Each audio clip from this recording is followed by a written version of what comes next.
deadly riots over the government's plan to avoid defaulting on its loans. Is that the unemployment keeps rising, and it has to keep rising just because you have an excess supply of goods, which is this is all borrowed money that our and that debt is owned by banks in other countries. Still knows a lot. Including right here at home. In the form of a convenient personal loan.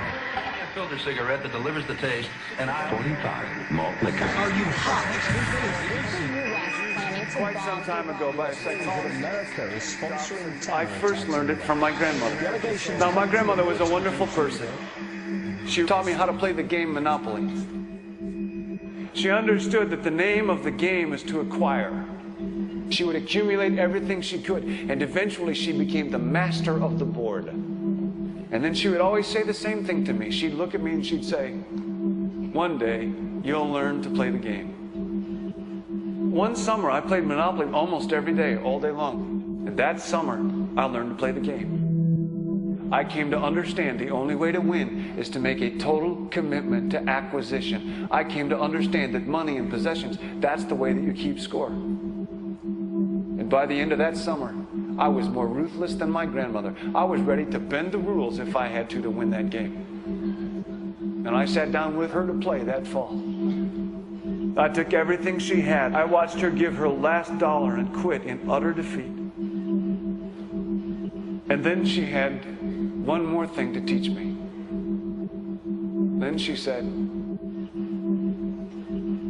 "Now it all goes back in the box." All those houses and hotels, all the railroads and utility companies, all that property and all that wonderful money. Now it all goes back in the box. None of it was really yours. You got all heated up about it for a while. But it was around a long time before you sat down at the board. And it will be here after you're gone. Players come and players go. Houses and cars, titles and clothes, even your body. Because the fact is that everything I clutch and consume and hoard is going to go back in the box, and I'm going to lose it all. You have to ask yourself, when you finally get the ultimate promotion, when you've made the ultimate purchase, when you buy the ultimate home, when you have stored up financial security and climbed the ladder of success to the highest rung you can possibly climb it, and the thrill wears off, and it will wear off, then what? How far do you have to walk down that road before you see where it leads? Surely you understand, it'll never be enough. So you have to ask yourself the question, what matters?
was a young man growing up in New York City, I refused to pledge allegiance to the flag.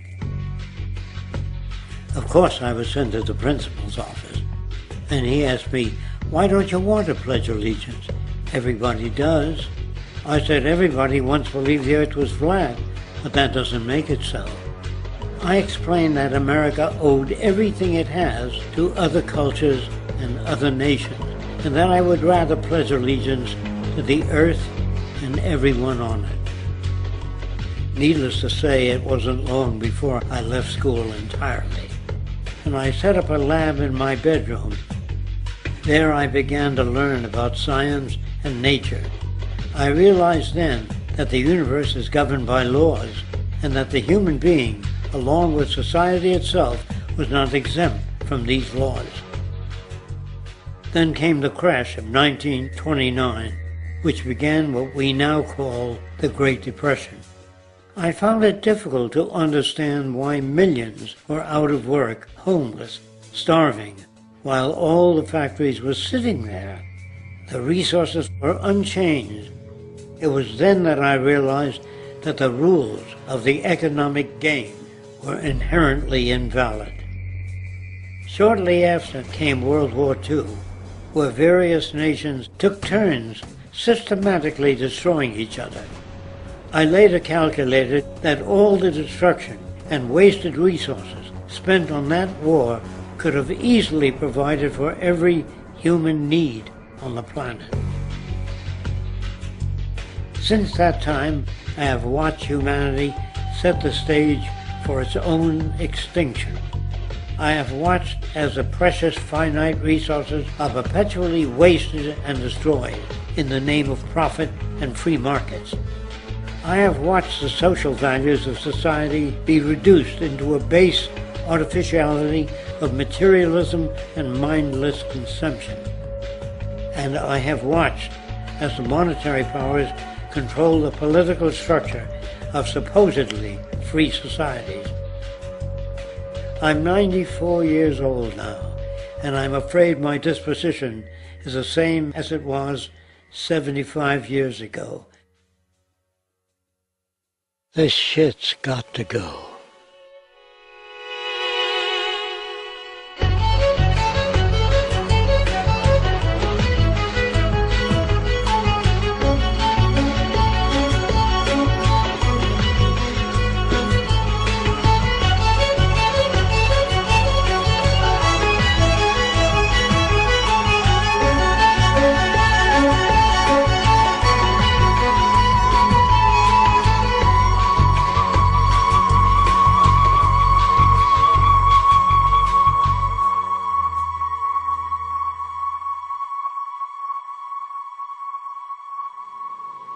So you're a scientist, and somewhere along the way, hammered into your head is the inevitable nature versus nurture, and that's at least up there with Coke versus Pepsi or Greeks versus Trojans. So nature versus nurture, this by now utterly oversimplifying view of where influences on how a cell deals with an energy crisis, up to what makes us who we are on the most individualistic levels of personality. And what you've got is this complete false dichotomy built around nature as deterministic. At the very bottom of all the causality of life is DNA and the code of codes and the Holy Grail, and everything is driven by it. And at the other end, a much more social science perspective, which is we are social organisms, and biology is for slime molds. Humans are free of biology, and obviously both views are nonsense. What you see instead is it is virtually impossible to understand how biology works outside the context of environment. One of the most crazy-making yet widespread and potentially dangerous notions is, oh, that behavior is genetic. Now, what does that mean? It means all sorts of subtle stuff if you sort of know modern biology, but for most people out there, what it winds up meaning is, a deterministic view of life, one rooted in biology and genetics, genes equal things that can't be changed. Genes equal things that are inevitable and that you might as well not waste resources trying to fix, might as well not put societal energies into trying to improve because it's inevitable, it's unchangeable. And that is sheer nonsense.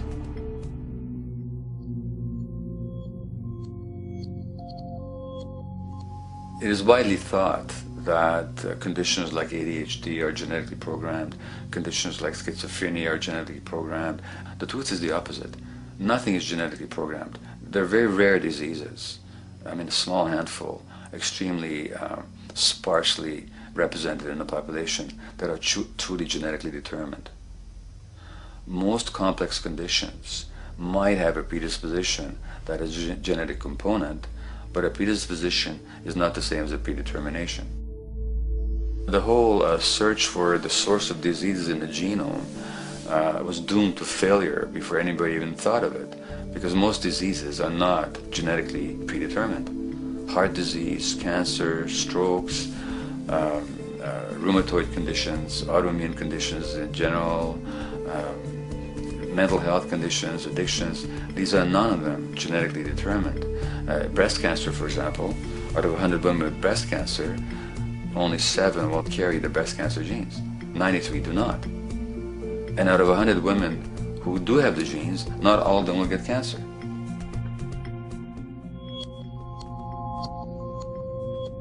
Genes are not just things that make us behave in a particular way regardless of our environment. Genes give us different ways of responding to our environment.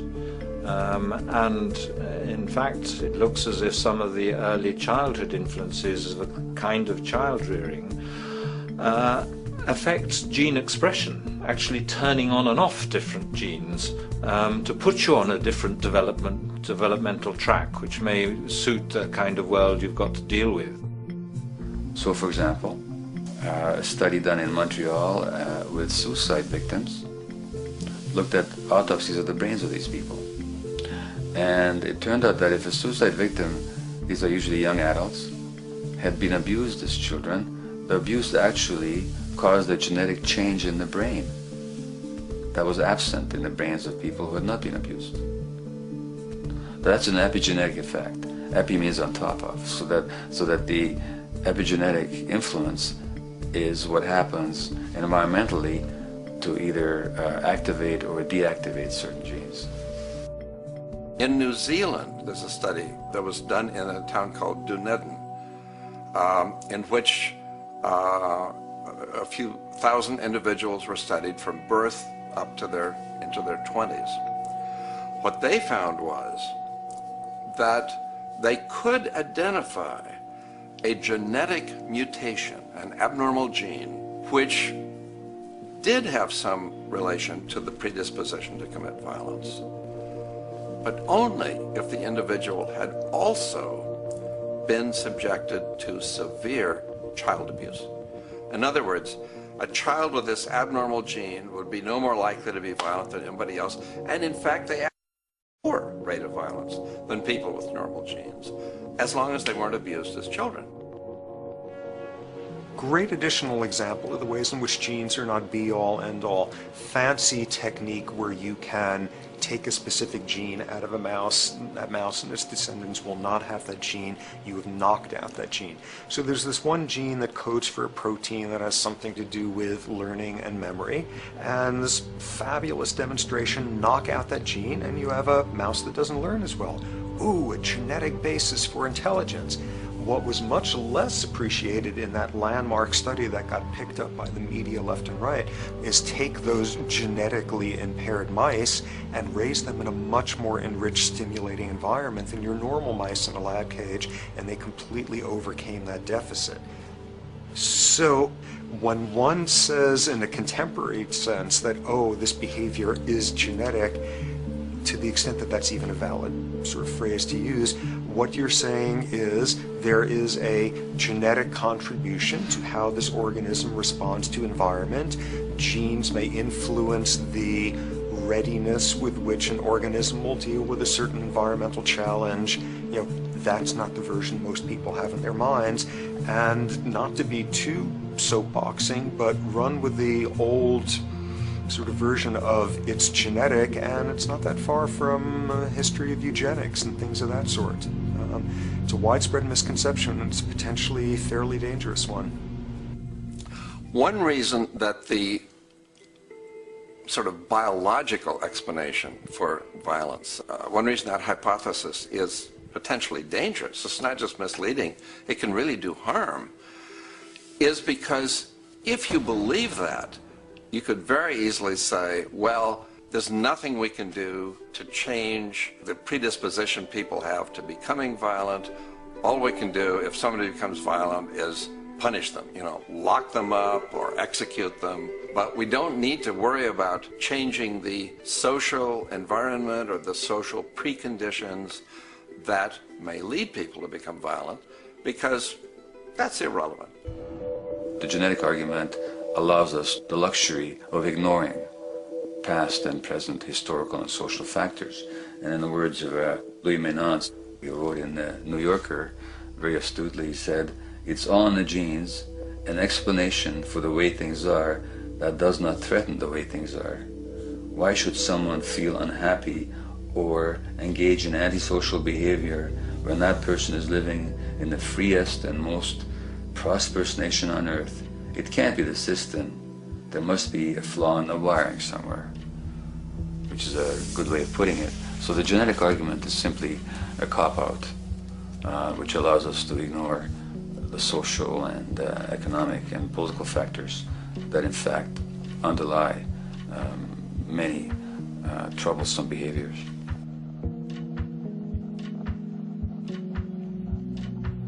Addictions are usually considered to be a drug-related issue, but looking at it more broadly, I define addiction as any behavior that is associated with craving, with temporary relief, and with long-term negative consequences, along with an impairment of control over it, so that the person wishes to give it up or promises to do so, but can't follow through. And when you understand that, then you can see that there are many more addictions than simply those related to drugs. So there's workaholism, there's addiction to shopping, to the internet, to video games. There's the addiction to power. People have power, but they want more and more and more. Nothing is ever enough for them. Acquisition, corporations that must own more and more. The addiction to oil, or at least to the wealth and to the products made accessible to us by oil. Look at the negative consequences on the environment. We're destroying the very earth that we inhabit for the sake of that addiction. Now, these addictions are far more devastating in their social consequences than the cocaine or heroin habits of my downtown East Side patients. Yet they're rewarded and considered to be respectable. The tobacco company executive that shows a higher profit will get a much bigger reward. He doesn't face any negative consequences legally or otherwise. In fact, he's a respected member of the board of several other corporations. But tobacco smoke-related diseases kill 5.5 million people around the world every year. In the United States, they kill 400,000 people a year. And these people are addicted to what? To profit. To such a degree are they addicted that they're actually in denial about the impact of their activities, which is typical for addicts, is denial. And that's a respectable one. It's respectable to be addicted to profit no matter what the cost. So what is acceptable and what is respectable is a highly arbitrary phenomenon in our society. And it seems like the greater the harm, the more respectable the addiction.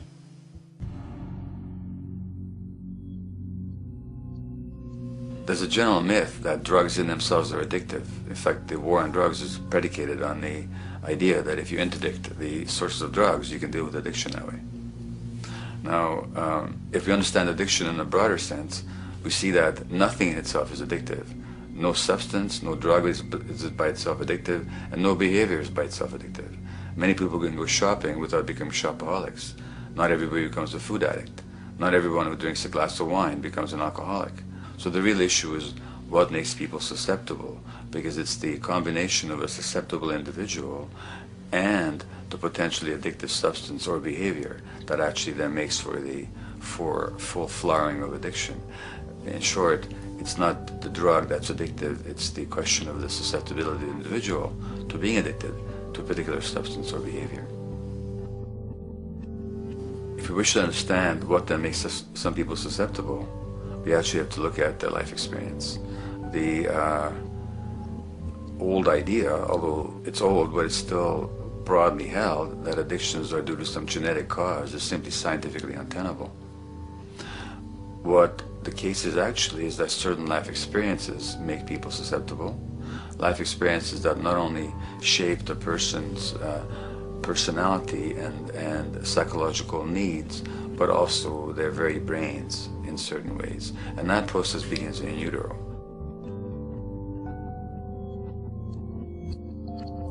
It's been shown, for example, that if you stress mothers during pregnancy, their children are more likely to have traits that predispose them to addictions. And that's because development is shaped by the psychological and social environment. So the biology of human beings is very much affected by and programmed by their life experiences beginning in utero. Environment does not begin at birth. Environment begins as soon as you have an environment. As soon as you are a fetus, you are subject to whatever information is coming through mom's circulations, hormones, levels of nutrients. Great landmark example of this, something called the Dutch hunger winter. 1944, Nazis occupying Holland. For a bunch of reasons, they decide to take all the food and divert it to Germany. For 3 months, everybody there is starving. Tens of thousands of people starve to death. What the Dutch hunger winter effect is, if you were a second or third trimester fetus during the starvation, your body learned something very unique during that time. As it turns out, second, third trimester, something that your body is going about trying to learn about the environment is, well, how menacing of a place is it out there? How plentiful? How much nutrients am I getting by way of mom's circulation? Be a fetus who is starving during that time, and your body programs forever after to be really, really, really stingy with your sugar and fat, and what you do is you store every bit of it. Be a Dutch hunger winter fetus, and half a century later, everything else being equal, you are more likely to have high blood pressure, obesity, or metabolic syndrome. That is environment coming in a very unexpected place. You can stress animals in a laboratory when they're pregnant, and their offspring will be more likely to use cocaine and alcohol as adults. You can stress human mothers. For example, in a British study, women who are abused in pregnancy will have higher levels of the stress hormone cortisol in their placenta at birth, and their children are more likely to have conditions that predispose them to addictions by age 7 or 8. So in utero stress already prepares the ground for all kinds of mental health issues. Israeli study done prior on children born to mothers who were pregnant prior to the onset of the 1967 war. These women, of course, are very stressed, and their offspring have a higher incidence of schizophrenia than the average cohort. So there's plenty of evidence now that prenatal effects have a huge impact on the developing human being.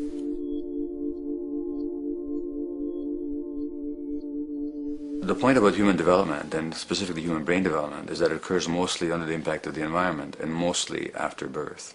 Now, if you compare us to a horse, which can run on the first day of life, we see that we are very undeveloped. We can't muster that much neurological coordination, balance, muscle strength, visual acuity until a year and a half, 2 years. And that's because the brain development that in the horse happens in the safety of the womb, in a human being has to happen after birth. And that has to do with simple evolutionary logic. As the head gets larger, which is what makes us into human beings, the burgeoning of the forebrain is what creates the human species, actually. At the same time, we walk on 2 legs, so our pelvis narrows to accommodate that. So now we have a narrower pelvis, a larger head. Bingo, we have to be born prematurely. And that means that the brain development that in other animals occurs in utero, in us, occurs after birth. And much of that under the impact of the environment. And the concept of neural Darwinism simply means that the circuits that get the appropriate input from the environment will develop optimally, and the ones that don't will either not develop optimally or perhaps not at all. If you take a child with perfectly good eyes at birth and you put him in a dark room for 5 years, he'll be blind thereafter for the rest of his life, because the circuits of vision require light waves for their development, and without that, even the rudimentary circuits present and active at birth will atrophy and die, and new ones will not develop. There's a significant way in which early experiences shape adult behavior, and even and especially early experiences for which there's no recall memory. It turns out that there are two kinds of memory. There is explicit memory, which is recall. This is when you can call back facts, details, episodes, circumstances. But the structure in the brain, which is called the hippocampus, which encodes recall memory, it doesn't even begin to develop fully until 1.5 years, and it's not fully developed till much later, which is why hardly anybody has any recall memory prior to 18 months.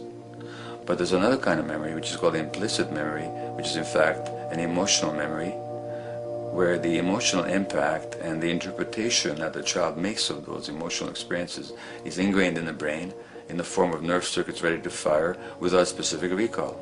So to give you a clear example, people who are adopted have a lifelong sense of rejection very often. They can't recall the adoption, they can't recall the separation from birth mother, because there's nothing there to recall with. But the emotional memory of separation and rejection is deeply embedded in their brains. Hence, they're much more likely to experience a sense of rejection and a great emotional upset when they perceive themselves as being rejected than other people. That's not unique to people who are adopted, but it's particularly strong in them because of this function of implicit memory. People who are addicted, given that they, according to all the research literature, certainly in my experience, the hardcore addicts virtually were all significantly abused as children or suffered severe emotional loss. Their emotional or implicit memories are those of a world that's not safe and not helpful, caregivers who are not to be trusted, and relationships that are not safe enough to open up to vulnerably. And hence their responses tend to be to keep themselves separate from really intimate relationships, not to trust caregivers, doctors and other people who are trying to help them, and generally see the world as an unsafe place. And that's strictly a function of implicit memory, which sometimes has to do with incidents they don't even recall.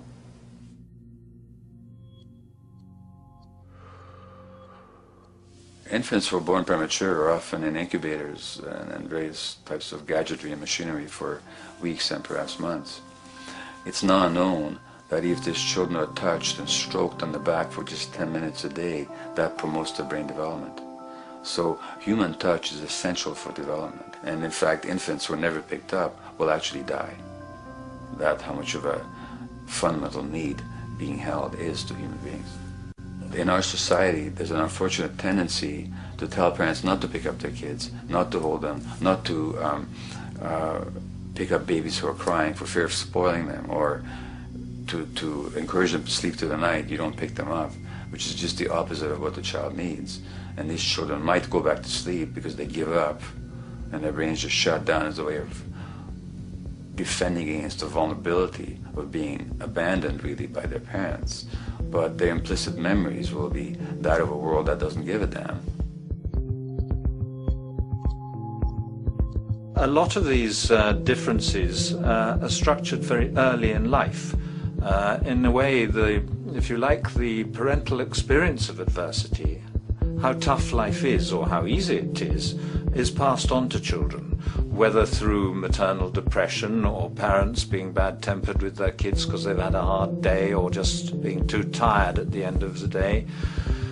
And these have very powerful effects, programming children's development, which we know a lot about now. But that early sensitivity isn't just an evolutionary mistake.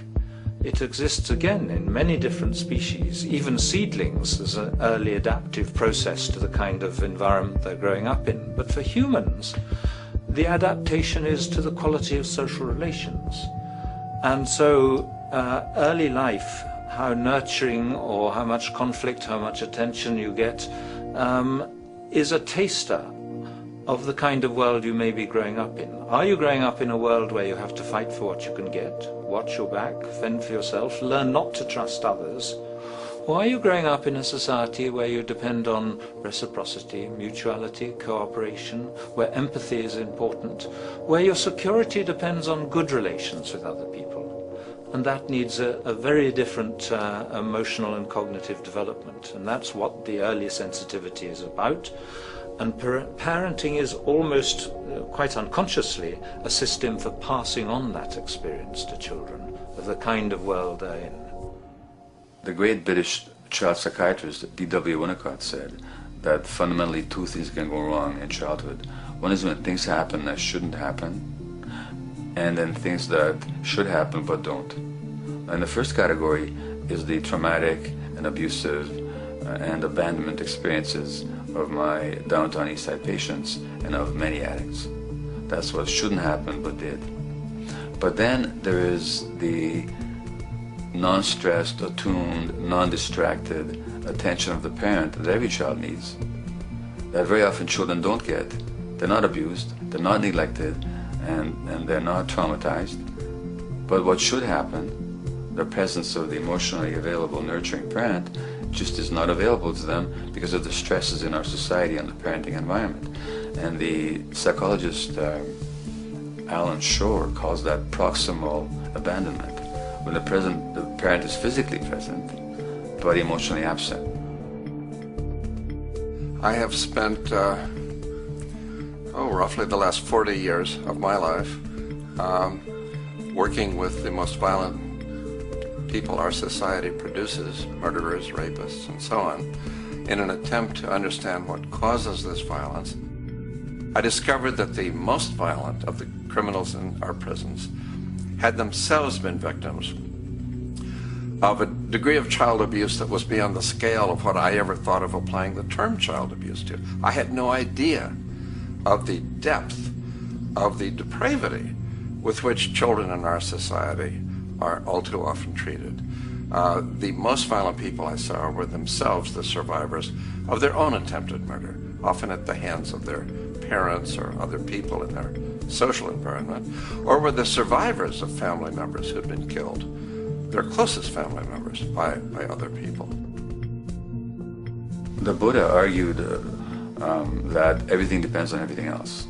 He says the one contains the many and the many contains the one. That you can't understand anything in isolation from its environment. The leaf contains the sun, the sky, and the earth, obviously. This has not been shown to be true, of course, all around, and specifically when it comes to human development. The modern scientific term for it is the biopsychosocial nature of human development, which says that the biology of human beings depends very much on their interaction with the social and psychological environment. And specifically, the psychiatrist and researcher Daniel Siegel at the University of California, Los Angeles, UCLA, has coined the phrase interpersonal neurobiology, which means to say that the way that our nervous system functions depends very much on our personal relationships.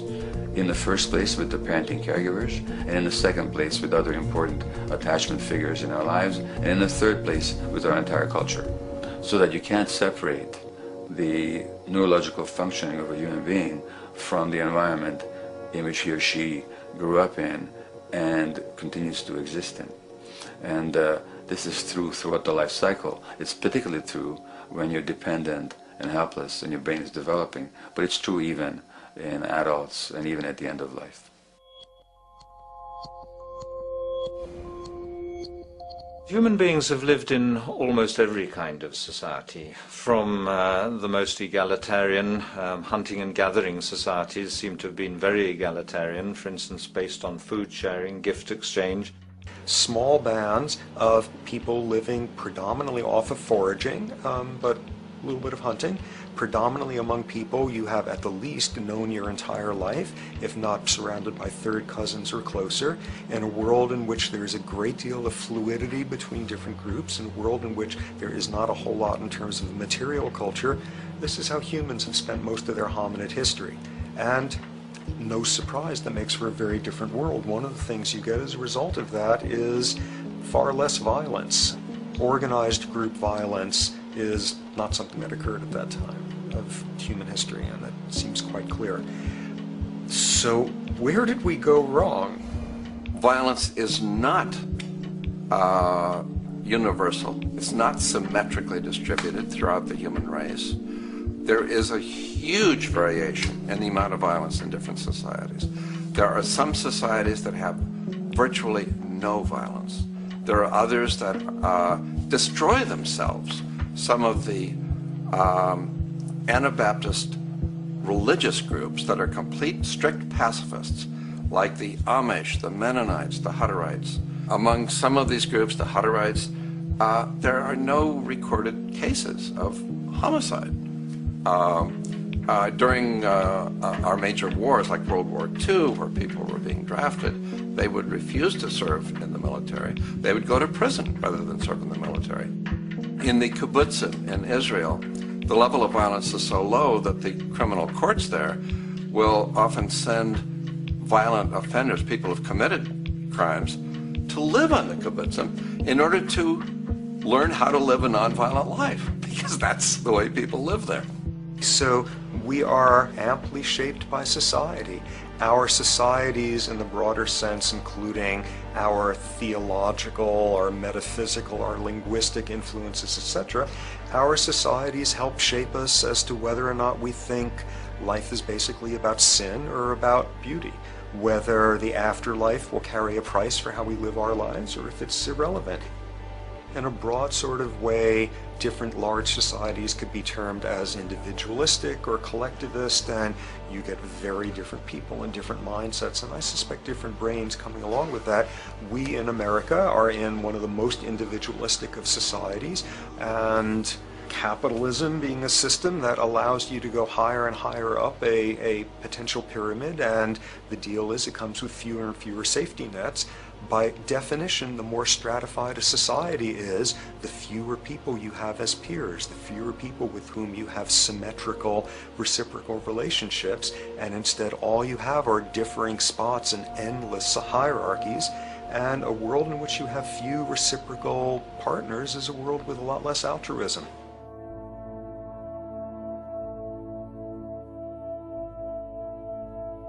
Alright, so this brings us to a total impossible juncture, which is to try to make sense in perspective of science as to what the nature is of human nature. You know, on a certain level, the nature of our nature is not to be particularly constrained by our nature. We come up with more social variability than any species out there, more systems of belief, of styles of family structures, of ways of raising children. The capacity for variety that we have is extraordinary. In a society which is predicated on competition and really very often the ruthless exploitation of one human being by another, the profiteering of other people's problems, and very often the creation of problems for the purpose of profiteering, the ruling ideology will very often justify that behavior by appeals to some fundamental and unalterable human nature. So the myth in our society is that people are competitive by nature, and that they're individualistic, and that they're selfish. The real reality is quite the opposite. We have certain human needs. The only way that you can talk about human nature concretely is by recognizing that there's certain human needs. We have a human need for companionship and for close contact, to be loved, to be attached to be accepted, to be seen, to be received for who we are. If those needs are met, we develop into people who are compassionate and cooperative and who have empathy for other people. So the opposite that we often see in our society is in fact the distortion of human nature, precisely because so few people have their needs met. So yes, you can talk about a human nature, but only in the sense of basic human needs that are instinctively evoked, or I should say certain human needs that lead to certain traits if they are met, and a different set of traits if they're denied. So, when we recognize the fact that the human organism, which has a great deal of adaptive flexibility, allowing us to survive in many different conditions, is also rigidly programmed for certain environmental requirements or human needs, a social imperative begins to emerge. Just as our bodies require physical nutrients, the human brain demands positive forms of environmental stimulus at all stages of development, while also needing to be protected from other negative forms of stimulus. And if things that should happen do not, or if things that shouldn't happen do, it is now apparent that the door can be opened for not only a cascade of mental and physical diseases, but many detrimental human behaviors as well. So as we turn our perspective now outward and take account for the state of affairs today, we must ask the question, is the condition we have created in the modern world actually supporting our health? Is the bedrock of our socioeconomic system acting as a positive force for human and social development and progress? Or is the foundational gravitation of our society actually going against the core evolutionary requirements needed to create and maintain our personal and social well-being?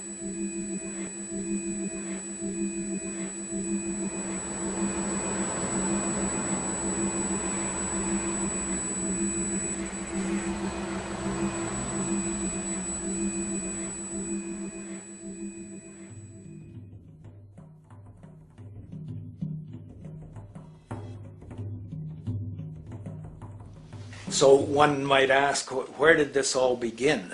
What we have today, really a world in a state of cumulative collapse. You get it started with John Locke. And John Locke introduces property, and he has three provisos for just private right and property. And the three provisos are that there must be enough left over for others, and that you must not let it spoil, and that you, most of all, must mix your labor with it. It seems justified. You mix your labor with the world, then you're entitled to the product, and as long as there's enough left over for others, and as long as it doesn't spoil, you don't allow anything to go to waste, that's okay. Well, he spends a long time of his famous treatise of government, and it's since been the canonical text for economic and political and legal understanding. Is still at the classic text of study. Well, what he did is, after he gives the provisos, and you're almost thinking at the time whether you're for private property or not, he's given a very good and plausible and powerful defense of private property here. Well, he drops them. He drops them like that, right in one sentence. He says, well, once the introduction of money came in by men's tacit consent, then it became, and he doesn't say all the provisos are canceled, erased, but that's what happens. So now we have not product and your property earned by your own labor. Oh no, money buys labor now. There's no longer consideration of whether there's enough left over for others. There's no longer consideration of whether it spoils, because he says, well, money's like silver and gold can't spoil, therefore monies can't be responsible for waste, which is ridiculous. We're not talking about money and silver, we're talking about what its effects are. It's one non sequitur after another. Just the most startling logical legerdemain that he gets away with here. But it fits the interests of capital owners. Then Adam Smith comes along, and what he adds is the religion to this. Locke started with God made it all this way. This is God's right. And now we get also with Smith coming along and says it's not only God's, I mean, he's not saying this, but this is what's happening philosophically, in principle. He's saying it's not only a question of private property, that's all now presupposed, is given. And that there's money investors that buy labor, given. That there's no limit to how much they can buy of other men's labor, how much they can accumulate, how much inequality, that's all given now. And so he comes along, and what his big idea is, and again, it's just introduced in parentheses, en passant. You know, when people put out the goods for sale and others, you know, the supply, and other people buy them with the demand and so forth, how do we have supply equaling demand or demand equaling supply? How can they come into equilibrium? And that is one of the central notions of economics, is how do they come into equilibrium? And he says it's the invisible hand of the market. that brings them into equilibrium. So now we have God is actually immanent. He just didn't give the rights to property and how, you know, all its wherewithal and its natural rights of doing all that Locke said. Now we have the system itself as God. In fact, Smith says, when he talks, and you'll never find this quoted, you'll have to read the whole of the Inquiry into the Wealth of Nations. He says, the scantiness of subsistence sets limits to the reproduction of the poor, and that nature can deal with this in no other way than elimination of their children. So he anticipated evolutionary theory in the worst sense. This is well before Darwin. And so he called them the race of laborers.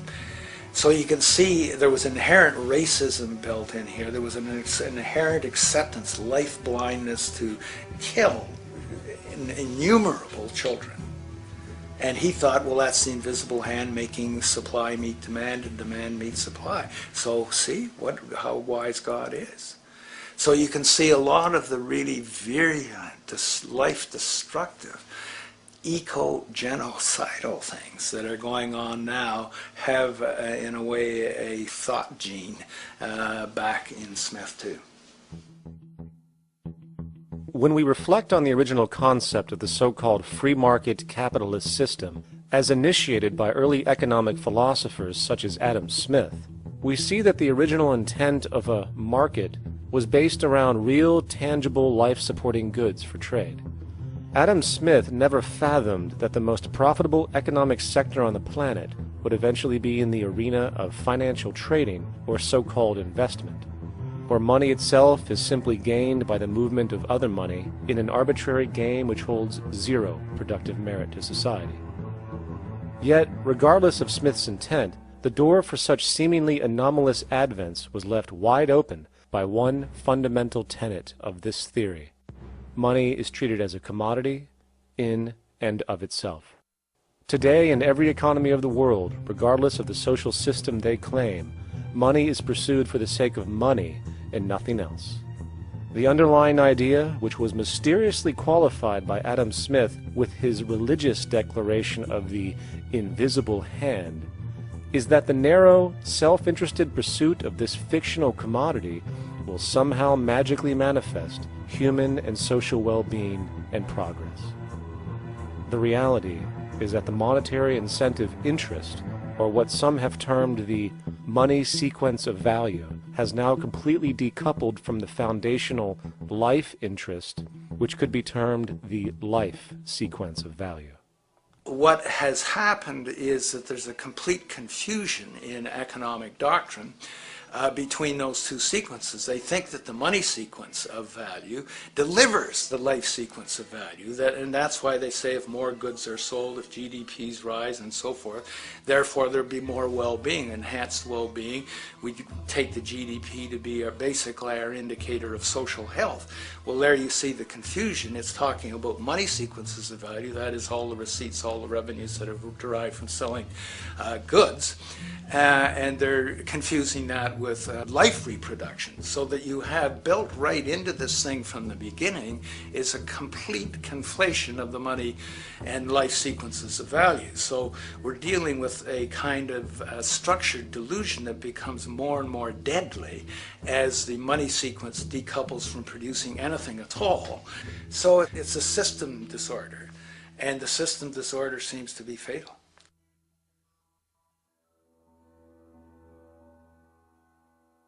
In society today, you seldom hear anyone speak of the progress of their country or society in terms of their physical well-being, state of happiness, trust, or social stability. Rather, the measures are presented to us through economic abstractions. We have the gross domestic product, the consumer price index, the value of the stock market, rates of inflation, and so on. But does this tell us anything of real value as to the quality of people's lives? No, all these measures have to do with the money sequence itself and nothing more.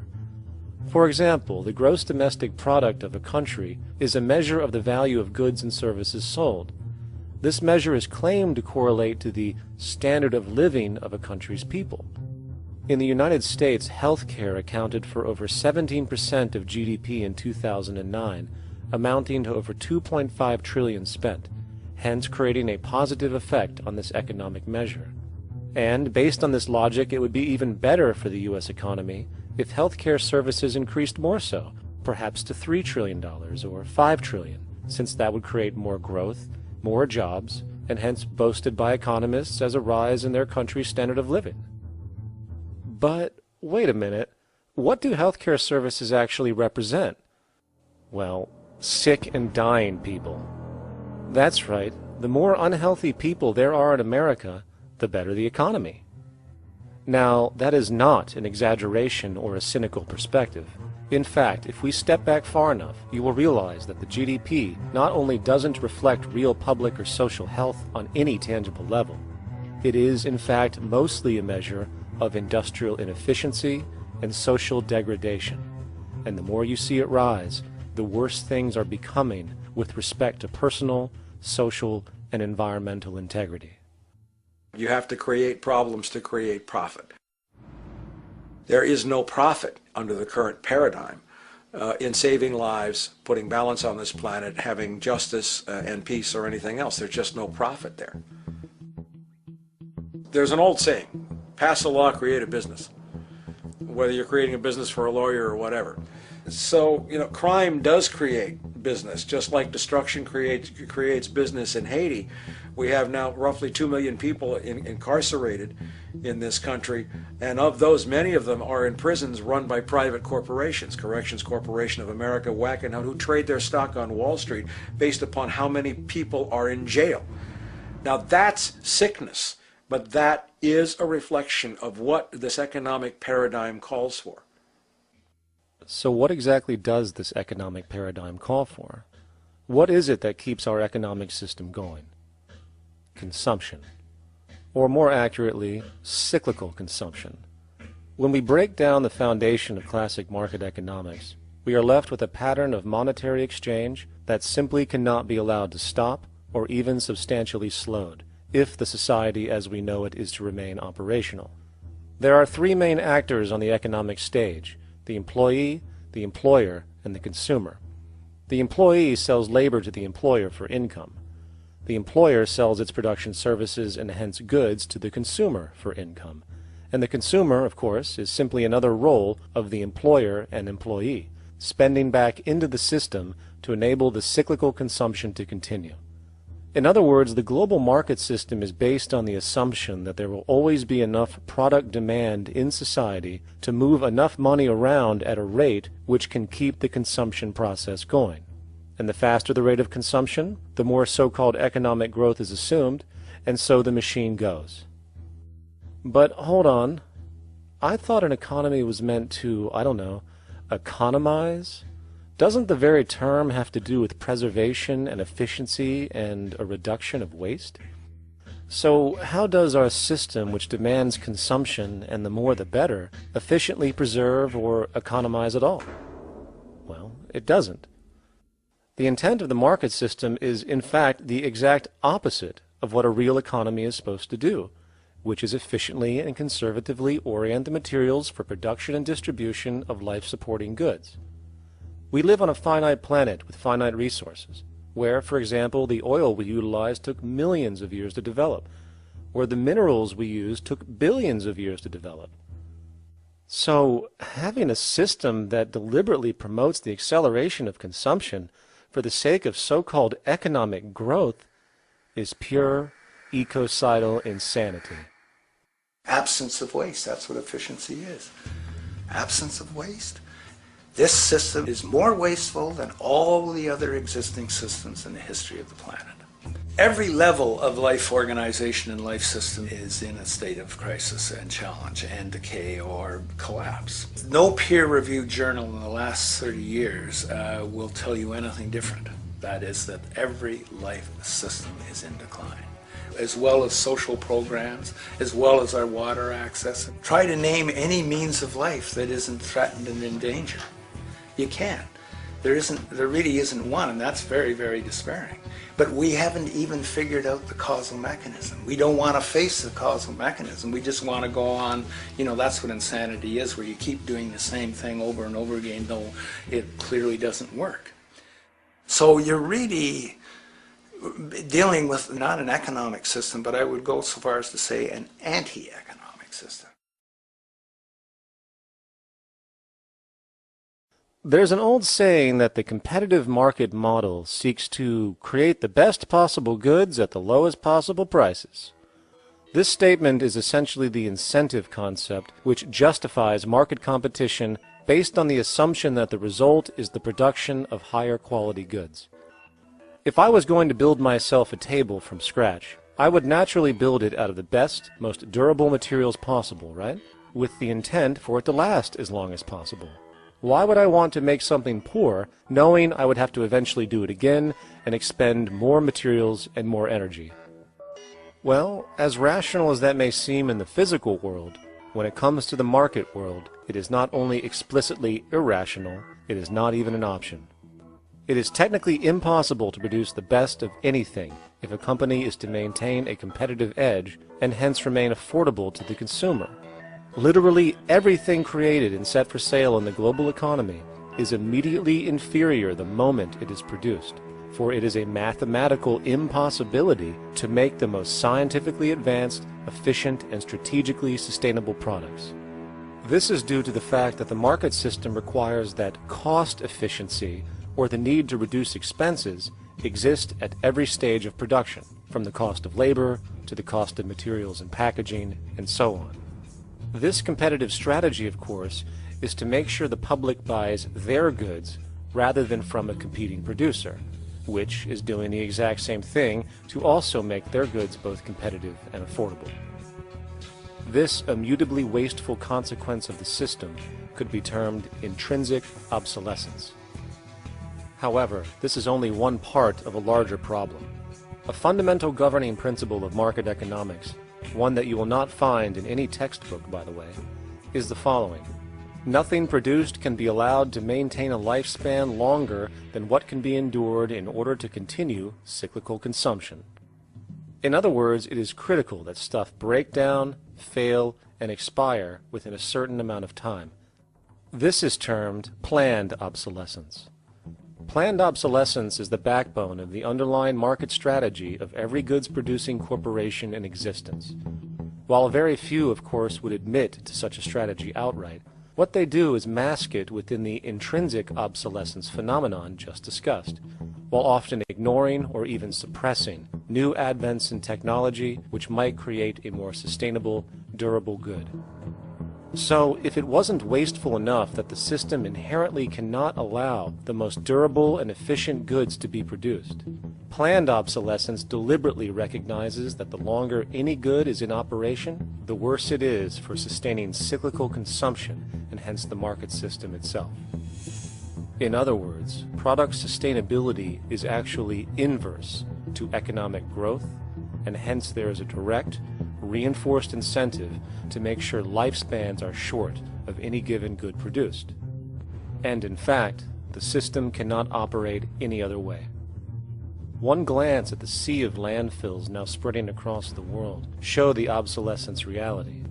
There are now billions of cheaply made cell phones, computers, and other technology, each full of precious, difficult-to-mine materials such as gold, coltan, copper, now rotting in vast piles, usually due to the mere malfunction or obsolescence of small parts, which, in a conservative society, could likely be fixed or updated, and the life of the good extended. Unfortunately, as efficient as that may seem in our physical reality, living on a finite planet with finite resources, it is explicitly inefficient with respect to the market. To put it into a phrase, efficiency, sustainability, and preservation are the enemies of our economic system. Likewise, just as physical goods need to be constantly produced and reproduced, regardless of their environmental impact, the service industry operates with an equal rationale. The fact is, there is no monetary benefit to resolving any problems which are currently being serviced. At the end of the day, the last thing the medical establishment really wants is the curing of diseases such as cancer, which would eliminate countless jobs and trillions in revenue. And since we're on the subject, crime and terrorism in this system are good. Well, at least economically, for it is employing police, generating high-value commodities for security, not to mention the value of prisons that are privately owned for profit. And how about war? The war industry in America is a huge driver of GDP, one of the most profitable industries, producing weapons of death and destruction. The favorite game of this industry is to blow things up and then go and rebuild them for profit. We saw this with the windfall billion-dollar contracts made from the Iraq War. The bottom line is that socially negative attributes of society have become positively rewarded ventures for industry, and any interest in problem resolution or environmental sustainability and conservation is intrinsically counter to economic sustainability. And this is why, every time you see the GDP rise in any country, you are witnessing an increase in necessity, whether real or contrived. And by definition, a necessity is rooted in inefficiency. Hence, increased necessity means increased inefficiency. The American dream is based on rampant consumerism. It is based upon the fact that mainstream media, and especially commercial advertising, all corporations who need this infinite growth have convinced us or brainwashed most people in America, and hence the world, that we have to have X number of material possessions and the possibility of gaining infinitely more material possessions in order to be happy. That's just not true. So why do people continue to buy in this way, which is ultimately eco-genocidal in its systemic effects, cumulatively? And it just is classical operant conditioning. You simply put inputs of conditioning into the organism, and you have outputs of desired behaviors or goals or objectives. And it has all the resources of technology. And they boast about how they get into the minds of infants. What they hear is already making them conditioned to the brand. Then you see, well, that's how people have been such fools, in a way they've been taught to be fools. It's a value system disorder. You know, if there is any testament to the plasticity of the human mind, if there is any proof to how malleable human thought is and how easily conditioned and guided people can become based on the nature of their environmental stimulus and what it reinforces, the world of commercial advertising is the proof. You have to stand in awe at the level of brainwashing where these programmed robots known as consumers wander the landscape only to walk into a store and spend, say, $4,000 on a handbag that likely costs $10 to make in a sweatshop overseas, only for the brand status it supposedly represents in the culture. Or perhaps the ancient communal traditions which increase trust and cohesiveness in society, which have now been hijacked by acquisitive, materialistic values, where now annually we exchange useless crap a few times a year. And we might wonder why so many today have a compulsion to shopping and acquisition, when it is clear that they have been conditioned from childhood to expect material goods as a sign of their status with friends and family. The fact is, the foundation of any society are the values that support its operation, and our society, as it exists, can only operate if our values support the conspicuous consumption it requires to continue the market system. 75 years ago, consumption in America and much of the First World was half of what we see today per person. Today's new consumer culture has been manufactured and imposed due to the very real need for higher and higher levels of consumption. And this is why most corporations now spend more money on advertising than the actual process of product creation itself. They work diligently to create a false need for you to fill, and it happens to work. You know, economists are in fact not economists at all. They're propagandists of money value, and you'll find that all their models basically get down to token exchanges that are to the profit of one side or both sides or whatever, but they're completely disconnected from the actually existing world of reproduction. In Ohio, an old man failed to pay his electric bill. You may be familiar with the case. And the electric company turned off the electricity and he died. The reason they turned it off was because it wouldn't have been profitable for them to keep it on because he didn't pay his bill. Do you believe that was right? The responsibility really lies not on the electric company for turning it off, but on those of this man's neighbors and friends and associates who are not charitable enough to enable him as an individual to meet the electric bill. Did I hear that right? Did he just say the death of a man caused by not having money was the responsibility of other people, or in effect charity? Well then, I guess we're going to need a whole lot of infomercials, little miserable coin slot donations for bodega counters, and a bunch of pickle jars for the billion people now starving to death on this planet because of the very system Milton Friedman promotes. Whether you are dealing with the philosophies of Milton Friedman, F.A. Hayek, John Maynard Keynes, Ludwig von Mises, or any other major market economist, the basis of rationale rarely leaves the money sequence. It is like a religion. Consumption analysis, stabilization policies, deficit spending, aggregate demand. It exists as a never-ending, self-referring, self-rationalizing circle of discourse where universal human need, natural resources, or any form of physical life-supporting efficiency is ruled out by default and replaced by the singular notion that humans seeking advantage over each other for money alone, motivated by their own narrow self-interest, will magically create a sustainable, healthy, balanced society. There is no life coordinate in this whole theory, this whole doctrine. What are they doing? What are they doing? What they're doing is tracking money sequences. That's all it is tracking money sequences, presupposing everything that matters. One, that there's no life coordinates. One, no life coordinates. Two, that all the agents are self-maximizing preference seekers. That is, they think of nothing other than themselves and what they can get most for themselves. That's the notion, that's the ruling notion of rationality. Self-maximizing choice. And the only thing that they're interested in self-maximizing is money or commodities. Well, where does social relations come in? It doesn't, except in the exchange to self-maximize. Where do our natural resources come in? They don't, except to exploit. Where does the family come in as being able to survive? It doesn't. They have to have money in order to purchase any good. Well, shouldn't an economy deal somewhere with human need? Isn't that what the fundamental issue is, to satisfy human needs? Oh, need isn't even in your lexicon. You dissolve it into wants. And what is a want? That means money demand that wants to buy. Well, if it's money demand that wants to buy, it's got nothing to do with need, because it may be the person has no money demand and desperately needs, say, water supply. Or it may be money demand wants a gold toilet seat. Well, where does it all go? To the gold toilet seat. And you call this economics?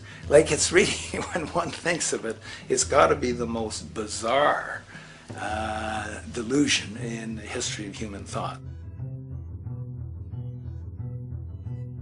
Now, so far we have focused on the market system, but this system is actually only one half of the global economic paradigm. The other half is the monetary system. While the market system deals with the interaction of people gaming for profit across the spectrum of labor, production, and distribution, the monetary system is an underlying set of policies set by financial institutions which create conditions for the market system, among other things. It includes terms we often hear, such as interest rates, loans, debt, the money supply, inflation, etc.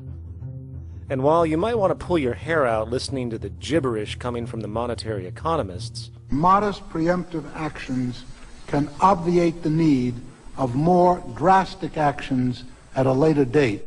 The nature and effect of this system is actually quite simple. Our economy has, or the global economy has, three basic things that govern it. One is fractional reserve banking, but banks printing money out of nothing. It's also based upon compound interest. When you borrow money, you have to pay back more than you borrowed, which means that you, in effect, create money out of thin air, again, which has to be serviced by creating still more money. We live in an infinite growth paradigm. The economic paradigm we live in now is a Ponzi scheme. Nothing grows forever. It's not possible. As a great psychologist James Hillman wrote, the only thing that grows in a human body after a certain age is cancer. It's not just the amount of money that has to keep growing, it's the amount of consumers. Consumers to borrow money at interest to generate more money, and obviously that's not possible on a finite planet. People are basically vehicles to just create money, which must create more money to keep the whole thing from falling apart, which is what's happening right now. There are really only two things anyone needs to know about the monetary system. 1. All money is created out of debt. Money is monetized debt, whether it materialized from treasury bonds, home loan contracts, or credit cards. In other words, if all outstanding debt was to be repaid right now, there would not be $1 in circulation. And 2, interest is charged on virtually all loans made, and the money needed to pay back this interest does not exist in the money supply outright. Only the principal is created by the loans, and the principal is the money supply. So, if all this debt was to be repaid right now, not only would there not be $1 left in circulation, there would also be a gigantic amount of money owed that is literally impossible to pay back, for it does not exist. The consequence of all of this is that two things are inevitable: inflation and bankruptcy. As far as inflation, this can be seen as an historical trend in virtually every country today, and easily tied to its cause, which is the perpetual increase of the money supply, which is required to cover the interest charges and keep the system going. As far as bankruptcy, it comes in the form of debt collapse. This collapse will inevitably occur with a person, a business, or a country, and typically happens when the interest payments are no longer possible to make. But there is a bright side to all of this, well, at least in terms of the market system, because debt creates pressure. Debt creates wage slaves. A person in debt is much more likely to take a low wage than a person who isn't, hence becoming a cheap commodity. So it's great for the corporations to have a pool of people that have no financial mobility. But hey, that same train of thought also goes for entire countries. The World Bank and the International Monetary Fund, which mostly serve as proxies for transnational corporate interests, give gigantic loans to troubled countries at very high interest rates, and then, once the countries are deeply in the hole and can't pay, austerity measures are applied, the corporations swoop in, set up sweatshops, and take their natural resources. Now that's market efficiency.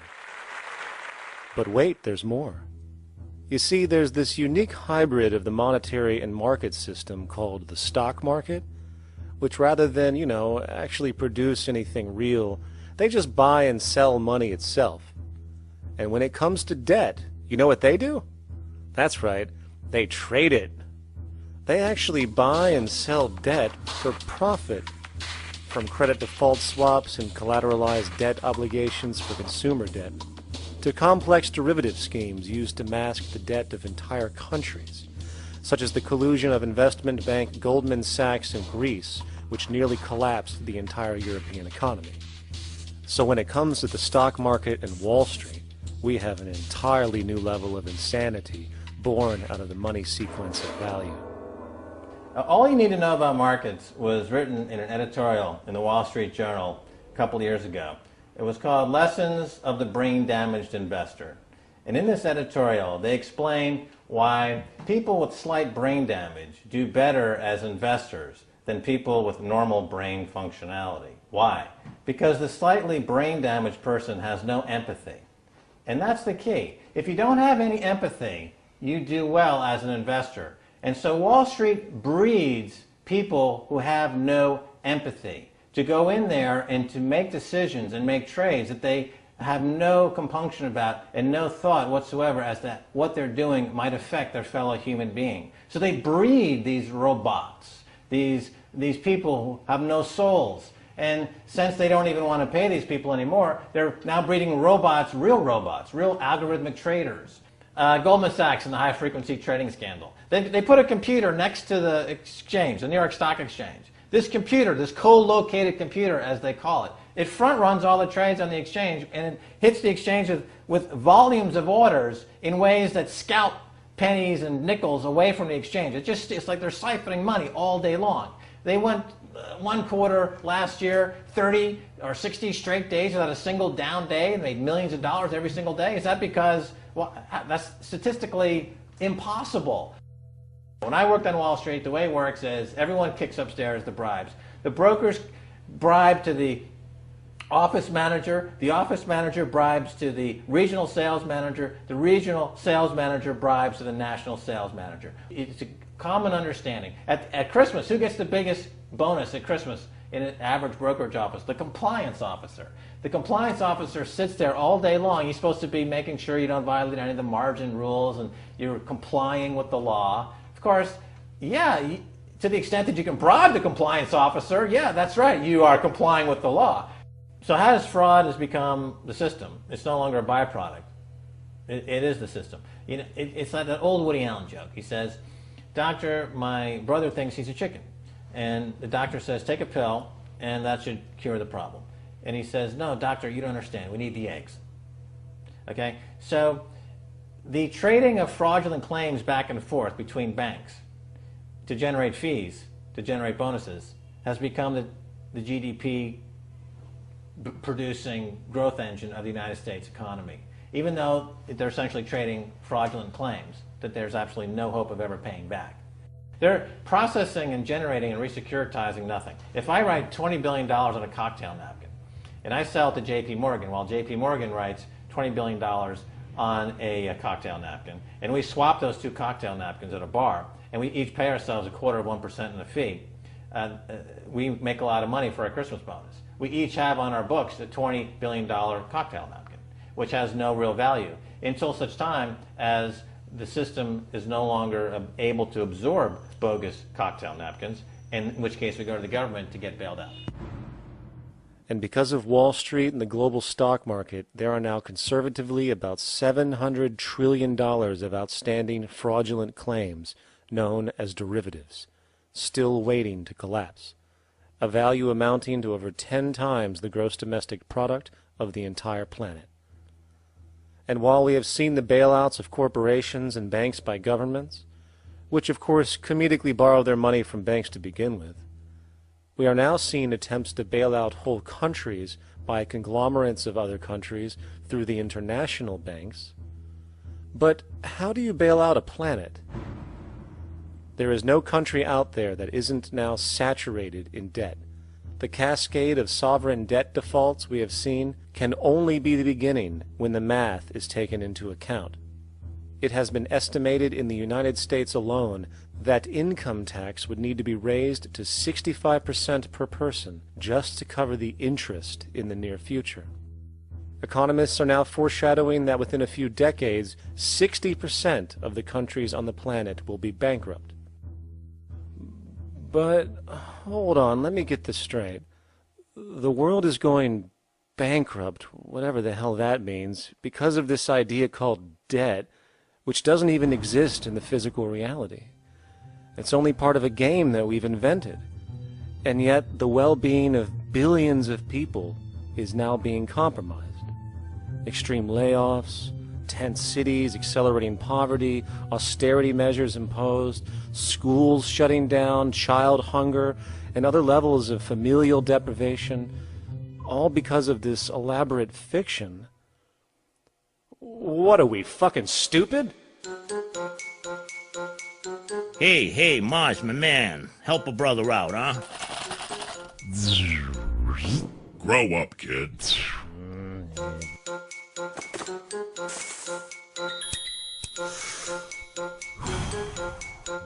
Saturn, what's up, man? You remember that smoking nebula I hooked you up with a while back? Listen, Earth, we're getting really tired of you.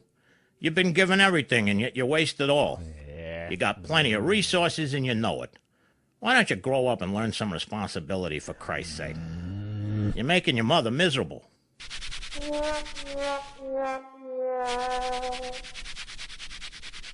You're on your own, pal. Yeah, whatever.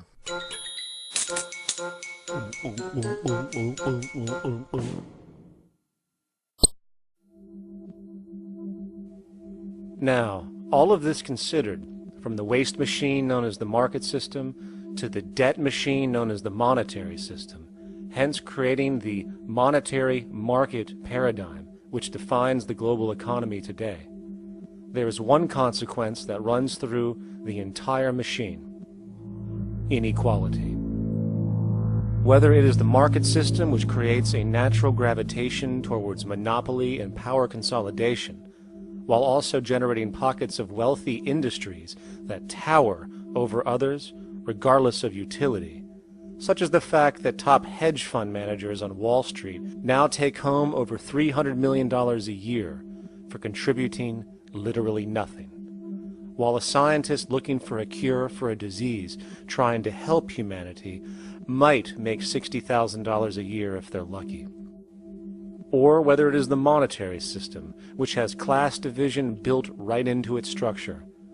For example, if I have $1 million to spare and I put it into a CD at 4% interest, I will make $40,000 a year. No social contribution, no nothing. However, if I'm a lower class person and have to take loans to buy my car or home, I am paying in interest, which, in abstraction, is going to pay that millionaire with the 4% CD.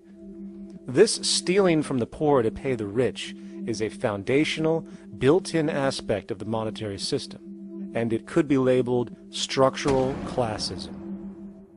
Of course, historically, social stratification has always been deemed unfair, but obviously accepted overall as now 1% of the population owns 40% of the planet's wealth. But, material fairness aside, there is something else going on underneath the surface of inequality, causing an incredible deterioration in public health as a whole. Well, I think people are often puzzled by the contrast between the material success of our societies, unprecedented levels of wealth, and the many social failings. I mean, you know, if you look at the rates of drug abuse or violence or self-harm amongst kids or mental illness, there's clearly something going deeply wrong with our societies. What the data that I've been describing does is simply shows that intuition that people have had for hundreds of years, that inequality is divisive and socially corrosive, that intuition is truer than I think we ever imagined. There are very powerful psychological and social effects of inequality, more to do, I suppose, with feelings of superiority and inferiority, that kind of division, and maybe going with the sort of respect, disrespect, people feeling looked down on at the bottom, which, by the way, is why violence is more common in more unequal societies. It's the trigger to violence is so often people feeling looked down on and disrespected. If there is one principle I can emphasize that is the most important principle underlying the prevention of violence, it would be equality. The single most significant factor that affects the rate of violence is the degree of equality versus the degree of inequality in that society. So what one's looking at is a sort of general social dysfunction.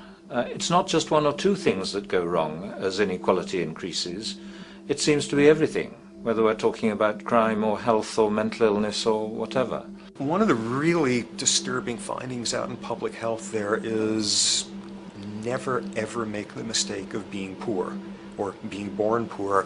Your health pays for it in endless sorts of ways, something known as the health socioeconomic gradient. As you move down from the highest strata in society in terms of socioeconomic status, every step down, health gets worse for umpteen different diseases. life expectancy gets worse, infant mortality rate, everything you could look at. So a huge issue has been, why is it that this gradient exists? Totally simple, obvious answer, which is if you are chronically sick, you're not going to be very productive, so health causes drive socioeconomic differences. Not that in the slightest. On the very simple level that you could look at socioeconomic status of a 10-year-old, and that's going to predict something about their health decades later. So that's the direction of causality. Next one, what's it about? Oh, it's perfectly obvious. Poor people can't afford to go to the doctor. It's healthcare access. It's got nothing to do with that, because you see these same gradients in countries with universal healthcare, socialized medicine. Okay, next simple explanation. Oh, on the average, the poorer you are, the more likely you are to smoke, to drink, to all sorts of lifestyle risk factor stuff. Yeah, those contribute, but careful studies have shown that explains maybe about a third of the variability. So what's left? And what's left is having a ton to do with the stress of poverty. So the poorer you are, starting off being, the person who's $1 income behind Bill Gates, the poorer you are in this country, on the average, the worse your health is.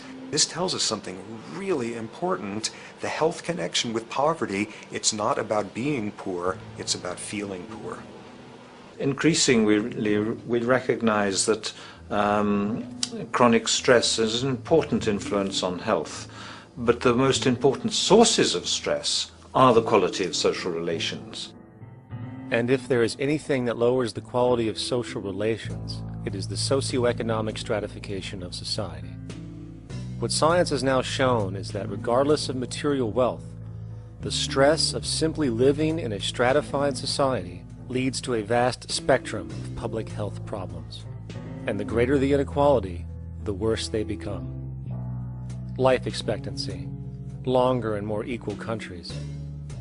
Drug abuse, less in more equal countries.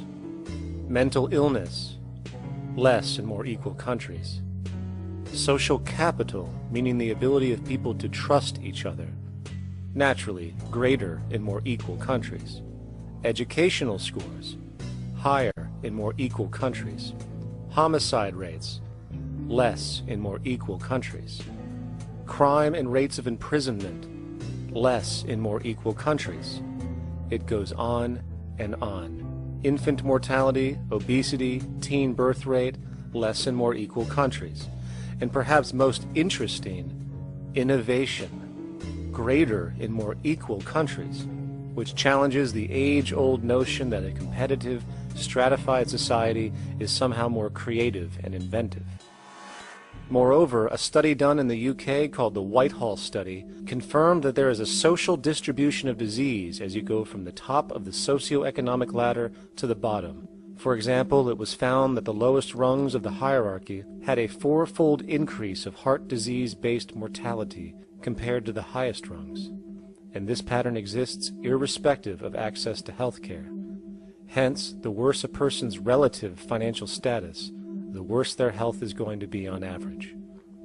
This phenomenon is rooted in what could be termed psychosocial stress, and it is at the foundation of the greatest social distortions plaguing our society today. Its cause? The monetary market system. Make no mistake, the greatest destroyer of ecology, the greatest source of waste and depletion and pollution, the greatest purveyor of violence, war, crime, poverty, animal abuse, and inhumanity, the greatest generator of social and personal neuroses, mental disorders, depression, anxiety, not to mention the greatest source of social paralysis, stopping us from moving into new methodologies for personal health, global sustainability, and progress on this planet, is not some corrupt government or legislation, not some rogue corporation or banking cartel, not some flaw of human nature, and not some secret hidden cabal that controls the world. It is, in fact, the socio-economic system itself at its very foundation.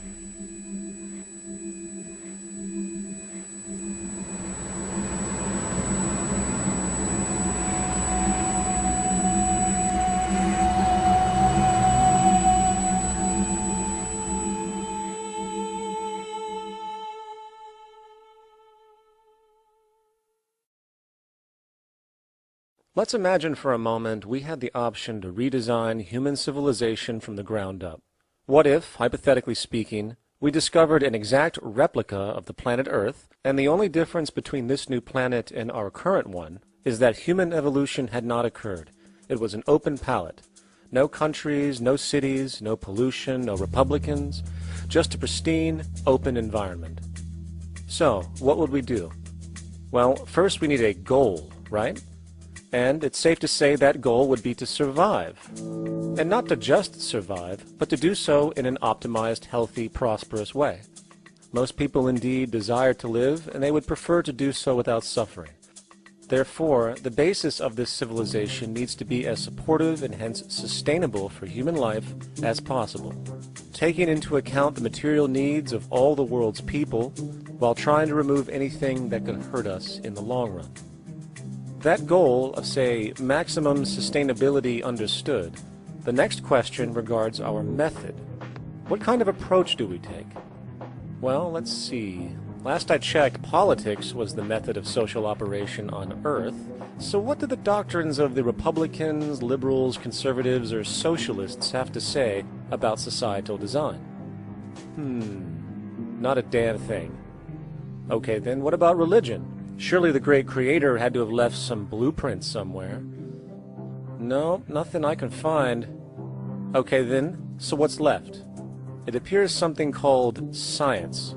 Science is unique in that its methods demand not only that the ideas proposed be tested and replicated, but everything science comes up with is also inherently falsifiable. In other words, unlike religion and politics, science has no ego, and everything it suggests accepts the possibility of being proven wrong eventually. It holds on to nothing and evolves constantly. Well, that sounds natural enough to me.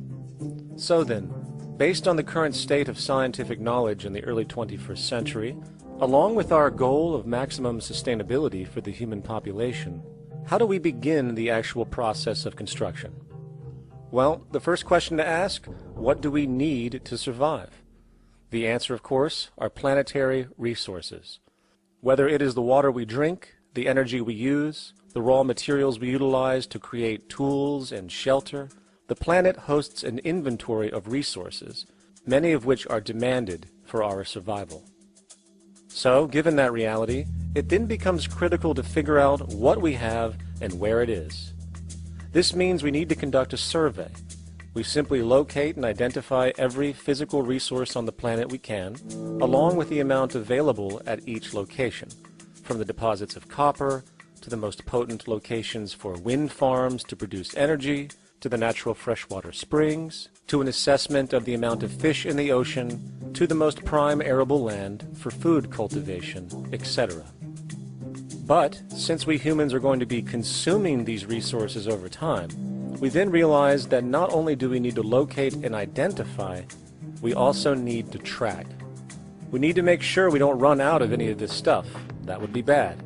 And this means not only tracking our rates of use, but the rates of earthly regeneration as well, such as how long it takes for, say, a tree to grow or a spring to replenish.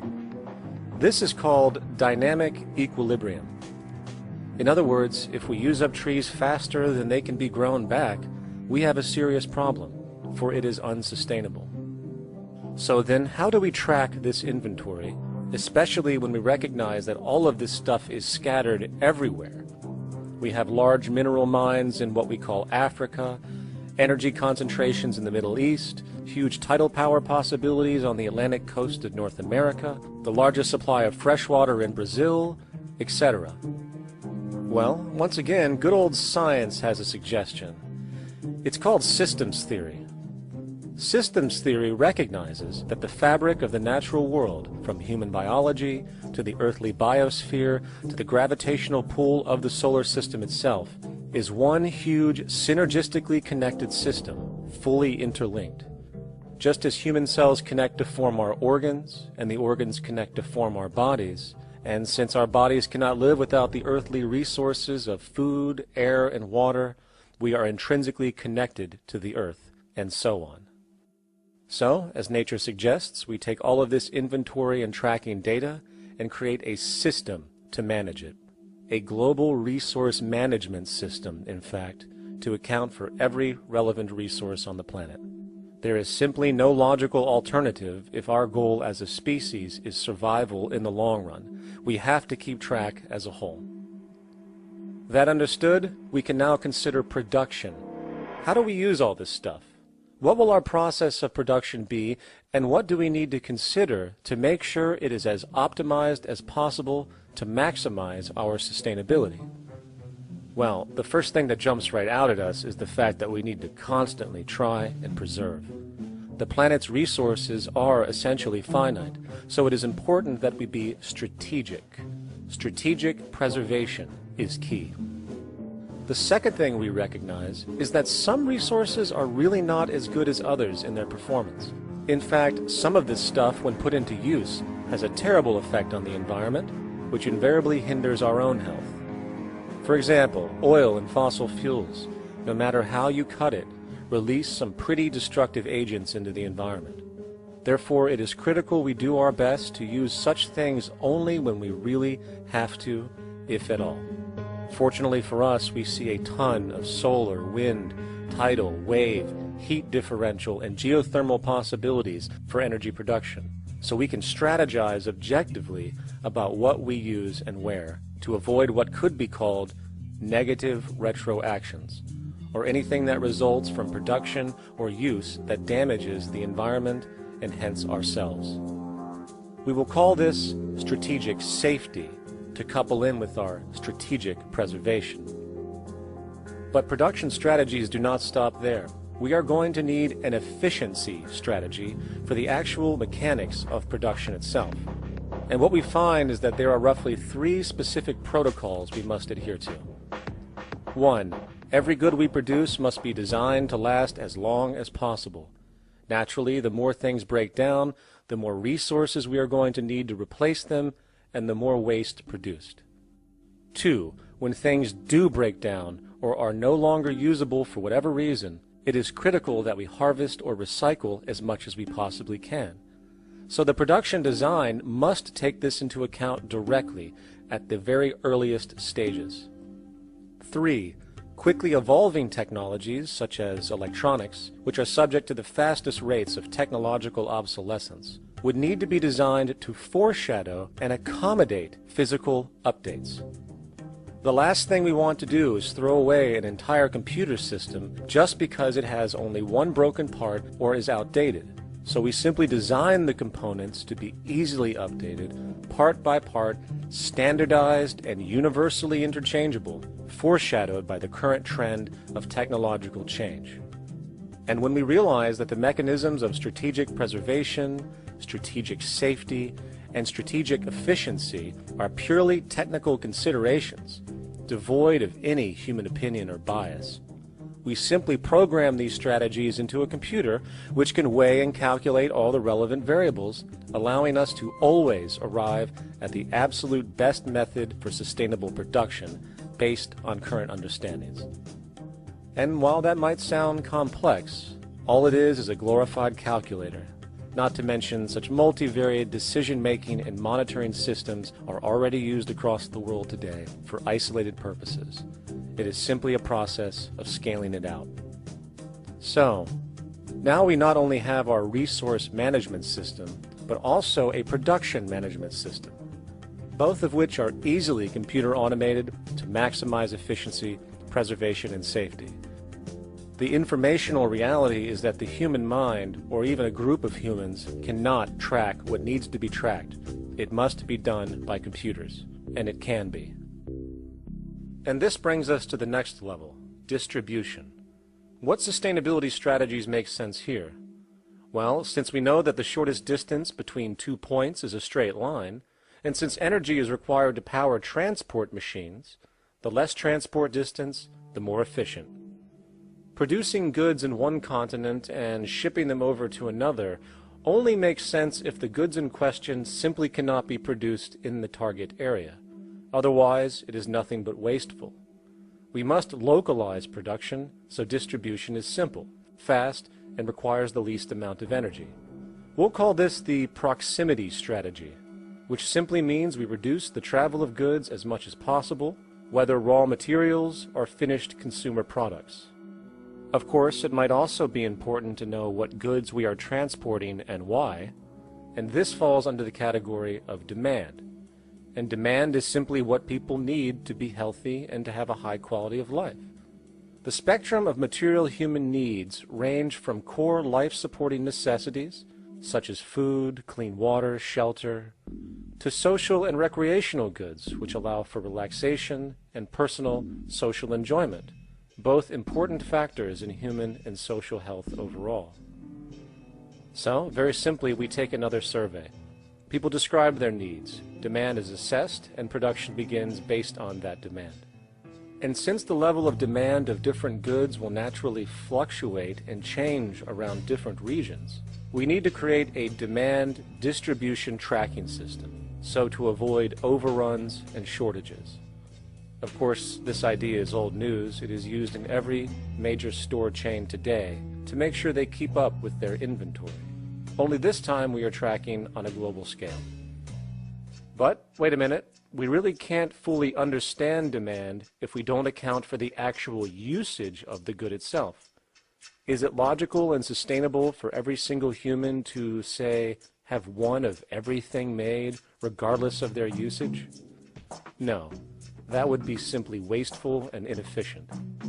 If a person has a need for a good, but that need is only for, say, 45 minutes a day on average, it would be much more efficient if that good was made available to them and to others when needed. Many forget that it isn't the good that they want, it is the purpose of that good. When we realize that the good itself is only as important as its utility, we see that external restriction, or what we might call today ownership, is extremely wasteful and environmentally illogical in a fundamental economic sense. So, we need to devise a strategy called strategic access. This will be the foundation of our demand distribution tracking system, which makes sure we can meet the demand of the population's needs for access of whatever they need when they need it. And as far as physically obtaining the goods, centralized and regional access centers all make sense for the most part, placed in close proximity to the population, and a person would simply come in, take the item, use it, and when finished, return it when it is no longer needed. Sort of how a library works today. In fact, these centers could not only exist in the community in the way we see local stores today, but specialized access centers would exist in specific areas where often certain goods are utilized, saving more energy with less repeat transport.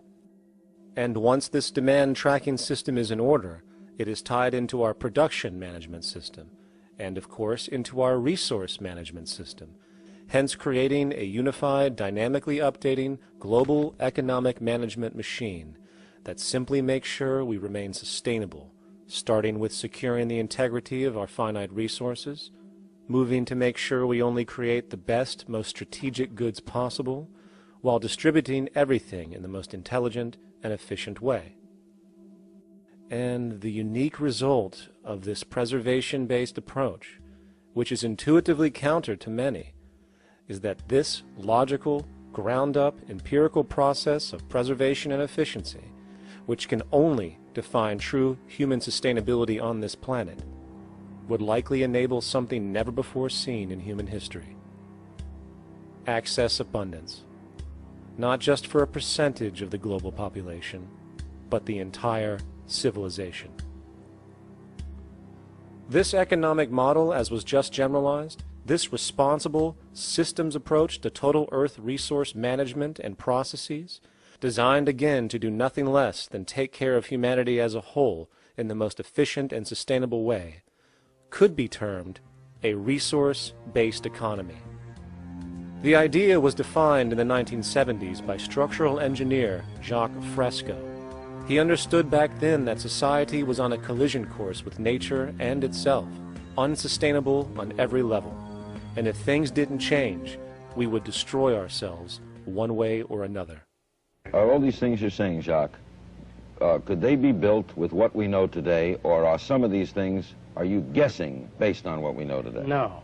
All of these things can be built with what we know today. It would take 10 years to change the surface of the earth, to rebuild the world into a second Garden of Eden. The choice lies with you. The stupidity of a nuclear arms race, the development of weapons, trying to solve your problems politically by electing this political party or that political party, that all politics is immersed in corruption. Let me say it again. Communism, socialism, fascism, the Democrats, the liberals, we want to absorb human beings. All organizations that believe in a better life for man, there are no Negro problems or Polish problems or Jewish problems or Greek problems or women's problems. They're human problems. I'm not afraid of anybody. I don't work for anyone. No one can discharge me. I have no boss. I am afraid to live in the society we live in today. Our society cannot be maintained by this type of incompetency. It was great, the free enterprise system, about 35 years ago. That was the last of its usefulness. Now we've got to change our way of thinking or perish. The horror movies of the future will be our society, the way it didn't work. And politics would be part of a horror movie. Lots of people today use the term cold science because they're analytical. And they don't even know what analytical means. Science means closer approximations of the way the world really works. So it's telling the truth, is what it is. A scientist doesn't try to get along with people. They tell them what their findings are. They have to question all things.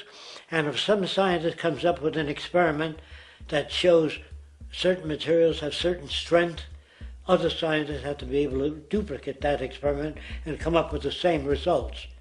Even if a scientist feels that an airplane wing, due to mathematics or calculations, can hold up a given amount of weight, they still pile sandbags on it to see when it breaks. And they say, you know, my calculations are right, or they're not correct.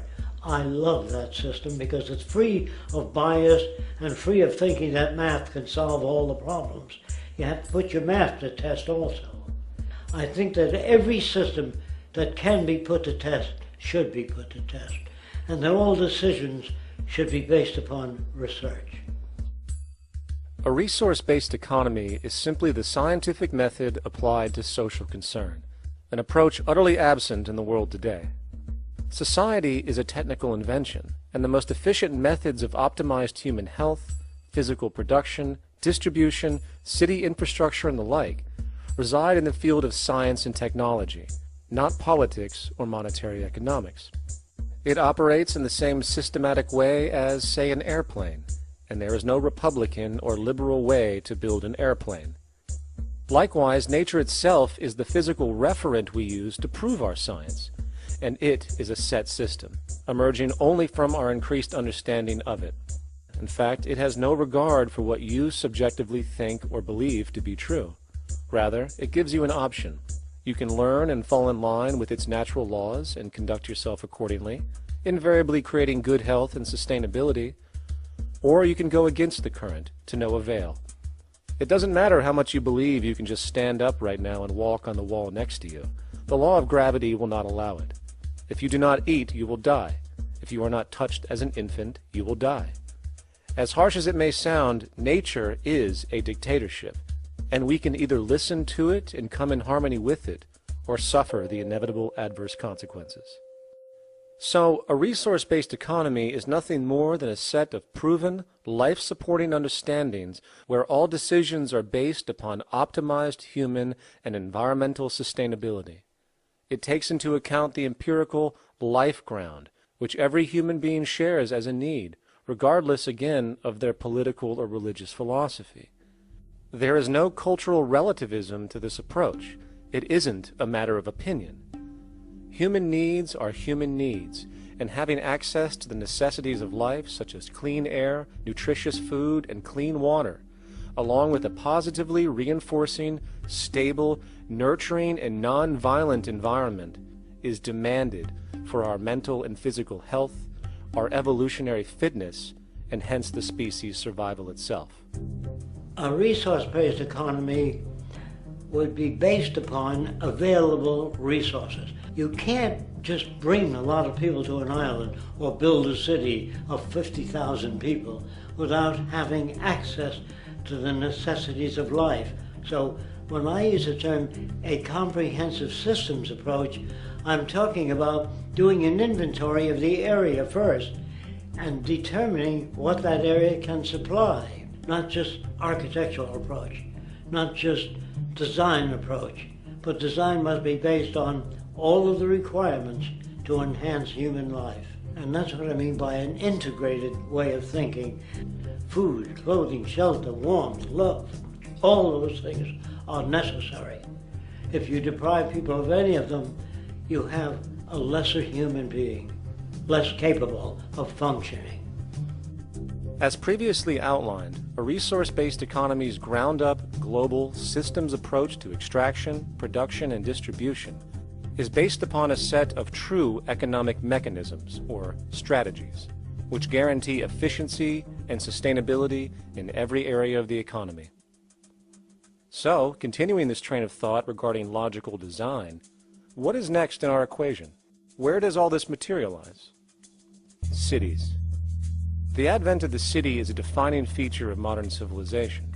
Its role is to enable efficient access to the necessities of life, along with increased social support and community interaction. So how would we go about designing an ideal city? What shape should we make it? Square? Trapezoid?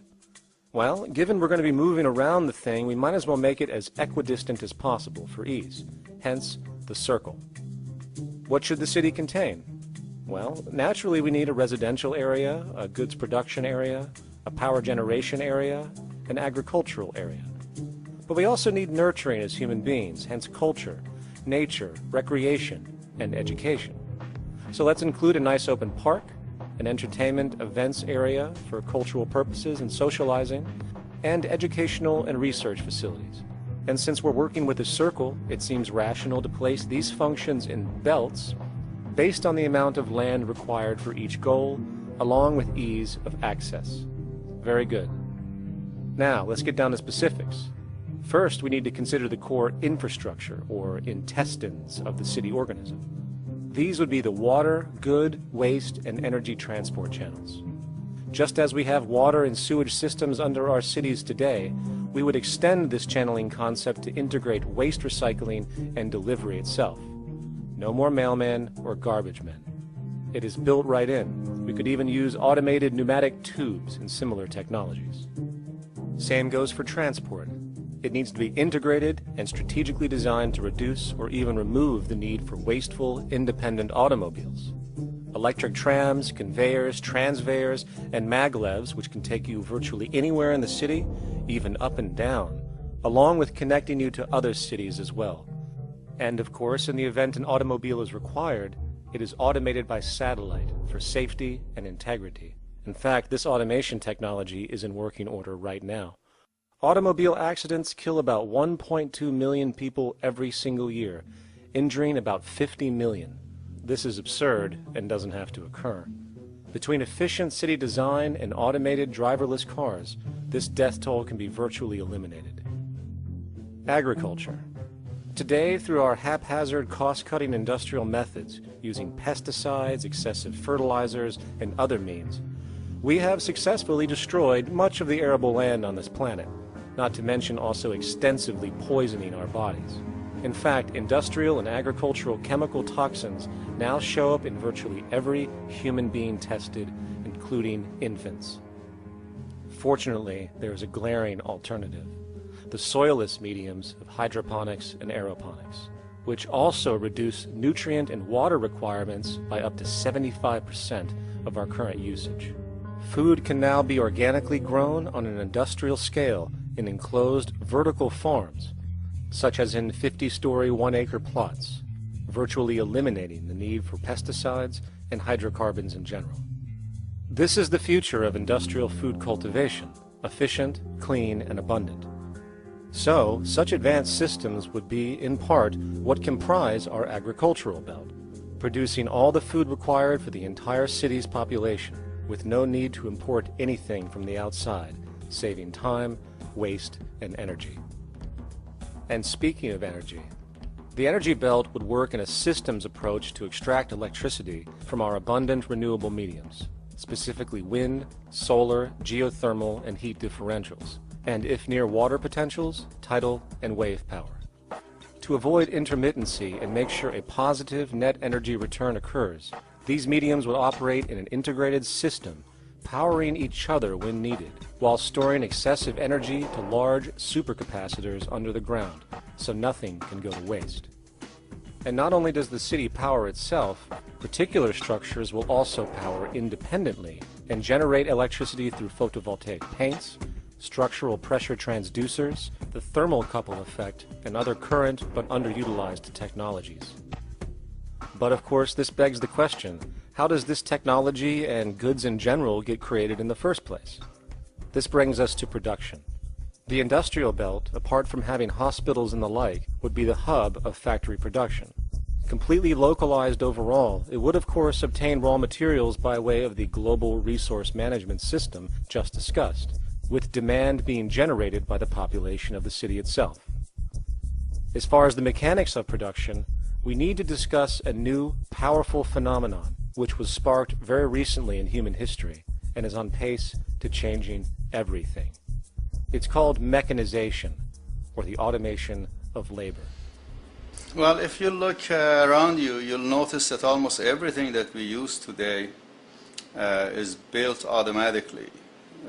Your shoes, your clothes, your home appliances, your car, and so on. They are all built by machines. Can we say that the society has not been influenced by these major technological advancements? Of course not. These systems really dictate new structures and new needs, and they make a lot of other things obsolete. So we've been going up in the development and use of technology in an exponential way. So definitely automation is going to continue. You cannot stop technologies that just make sense. Labor automation through technology is at the bottom of every major social transformation in human history. From the agricultural revolution and the invention of the plow, to the industrial revolution and the invention of the powered machine, to the information age we live in now through essentially the invention of advanced electronics and computers. And with regard to advanced production methods today, mechanization is now evolving on its own, moving away from the traditional method of assembling component parts into a configuration into an advanced method of creating entire products in one single process. Like most engineers, I'm fascinated by biology because it's so full of examples of extraordinary pieces of engineering. And absolutely, what biology is the study of things that copy themselves. Of course, that's good a definition of life as we've got. Again, as an engineer, I've always been intrigued by the idea of machines that would copy themselves. RepRap is a three-dimensional printer. That's to say, it's a printer that you plug into a computer, and instead of making two-dimensional sheets of paper with patterns on, it makes real, physical, three-dimensional objects. Now, there's nothing new about that. 3D printers have been around for about 30 years. Big thing about RepRap is that it prints most of its own parts. And so, if you've got one, you can make another one and give it to a friend, as well as being able to print lots of useful things. From the simple printing of basic household goods in your home, to the printing of an entire automobile body in one swoop, advanced automated 3D printing now has the potential to transform virtually every field of production, including home construction. Contour crafting is actually a fabrication technology, the so-called 3D printing, when you directly build a 3D object from a computer model. Using contour crafting, it will be possible to build a 2,000 square foot home entirely by the machine in one day. The reason that people are interested in automating construction is that it really brings a lot of benefits. For example, construction is pretty labor intensive, and although it provides job for a sector of the society, it also has issues and complications. For example, Construction is the most dangerous job that there is. It is worse than mining and agriculture. It has got the highest level of fatality almost in every country. Another issue is the waste. An average home in the United States has 3 to 7 tons of waste. So this is huge if we look at the impact of construction and knowing that about 40% of all materials in the world are used in construction. So a big waste of energy and resources and big damage to the environment as well. Making homes using hammers and nails and wood with the state of our technology today is really absurd and will go the way of our labor class in regards to manufacturing in the United States. Recently, there was a study by economist David Autor of MIT that states that our middle class is obsolete and being replaced by automation. Quite simply, mechanization is more productive, efficient, and sustainable than human labor in virtually every sector of the economy today. Machines do not need vacations, breaks, insurance, pensions, and they can work 24 hours a day every day. The output potential and accuracy compared to human labor is unmatched. The bottom line, repetitive human labor is becoming obsolete and impractical across the world, and the unemployment you see around you today is fundamentally the result of this evolution of efficiency in technology. For years, market economists have dismissed this growing pattern, which could be called technological unemployment, because of the fact that new sectors always seem to emerge to reabsorb the displaced workers. Today, the service sector is the only real hub left and currently employs over 80% of the American workforce, with most industrialized countries maintaining a similar proportion. However, this sector is now being challenged increasingly by automated kiosks, automated restaurants, and even automated stores. Economists today are finally acknowledging what they have been denying for years. Not only is technological unemployment exasperating the current labor crisis we see across the world due to the global economic downturn, but the more the recession deepens, the faster the industries are mechanizing. The catch, which is not realized, is that the faster they mechanize to save money, the more they displace people, the more they reduce public purchasing power. This means that while the corporation can produce everything more cheaply, fewer and fewer people will actually have money to buy anything, regardless of how cheap they become. The bottom line is that the labor for income game is slowly coming to an end. In fact, if you take a moment to reflect on the jobs which are in existence today, which automation could take over right now if applied, 75% of the global workforce could be replaced by mechanization tomorrow. And this is why, in a resource-based economy, there is no monetary market system, no money at all, for there is no need. A resource-based economy recognizes the efficiency of mechanization and accepts it for what it offers. It doesn't fight it like we do today. Why? Because it is irresponsible not to, given any interest in efficiency and sustainability. And this brings us back to our city system. In the center is the central dome, which not only houses the educational facilities and transportation hub, it also hosts the mainframe that runs the city's technical operations. The city is, in fact, one big automated machine. It has sensors in all technical belts to track the progress of agriculture, energy gathering, production, distribution, and the like. Now, would people be needed to oversee these operations in the event of a malfunction or the like? Most probably yes, but that number would decrease over time as improvements continue. However, as of today, maybe 3% of the city population would be needed for this job when you break it down. And I can assure you that in an economic system which is actually designed to take care of you and secure your well-being, without you having to submit to a private dictatorship on a daily basis, usually to a job that is either technically unnecessary or socially pointless, while often struggling with debt that doesn't exist just to make ends meet. I guarantee you people will volunteer their time left and right to maintain and improve a system that actually takes care of them. And coupled with this issue of incentive comes the common assumption that if there isn't some external pressure for one to work for a living, people will just sit around, do nothing, and turn into fat, lazy blobs. This is nonsense. The labor system we have today is in fact the generator of laziness, not a resolver of it. If you think back to when you were a child, full of life, interested in new things to understand, likely creating and exploring, but as time went on, the system pushed you into the focus of figuring out how to make money. And from early education to study at a university, you are narrowed, only to emerge as a creature which serves as a cog in a wheel in a model that sends all the fruits to the upper 1%. Scientific studies have now shown that people are, in fact, not motivated by monetary reward when it comes to ingenuity and creation. The creation itself is the reward.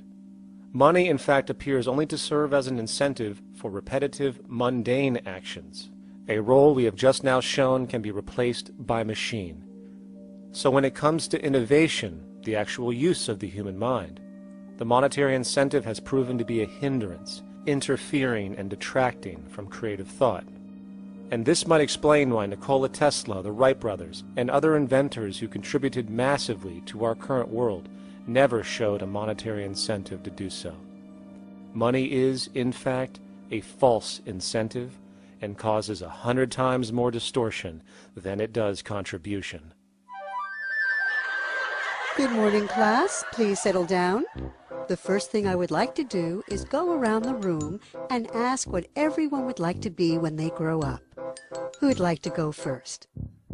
Okay, how about you, Sarah? When I grow up, I want to work at McDonald's like my mom. Oh, family tradition, eh? How about you, Linda?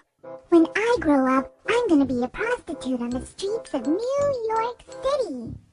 Oh, glamour girl, huh? Very ambitious. How about you, Tommy? When I grow up, I'm going to be a rich, elitist businessman who works on Wall Street and profits off of the collapse of foreign economies. Enterprising, and great to see some multicultural interest.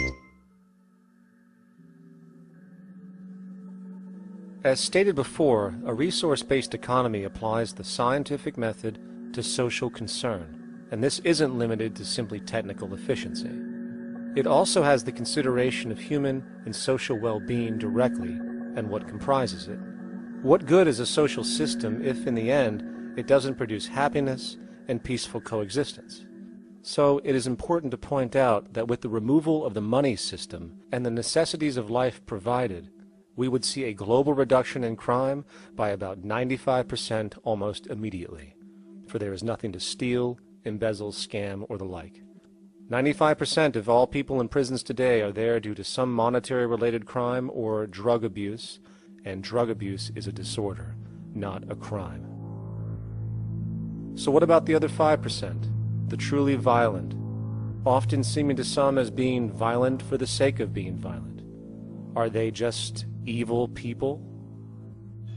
The reason that I frankly think it's a waste of time to engage in moral value judgments about people's violence is because it doesn't advance by one iota our understanding of either the causes or the prevention of the violent behavior. People sometimes ask if I believe in forgiving criminals. My answer to that is, no, I don't believe in forgiveness any more than I believe in condemnation. It's only if we as a society can take the same attitude of treating violence as a problem in public health and preventive medicine rather than as a moral evil. It's only when we make that change in our own attitudes and assumptions and values that we will actually succeed in reducing the level of violence rather than stimulating it, which is what we do now. The more justice you seek, the more hurt you become, because there's no such thing as justice. There is whatever there is out there. That's it. In other words, if people are conditioned to be racist, bigots, if they're brought up in an environment that advocates that, why do you blame the person for it? They're a victim of a subculture. Therefore, they have to be helped. The point is, we have to redesign the environment that produces aberrant behavior. That's the problem, not putting a person in jail.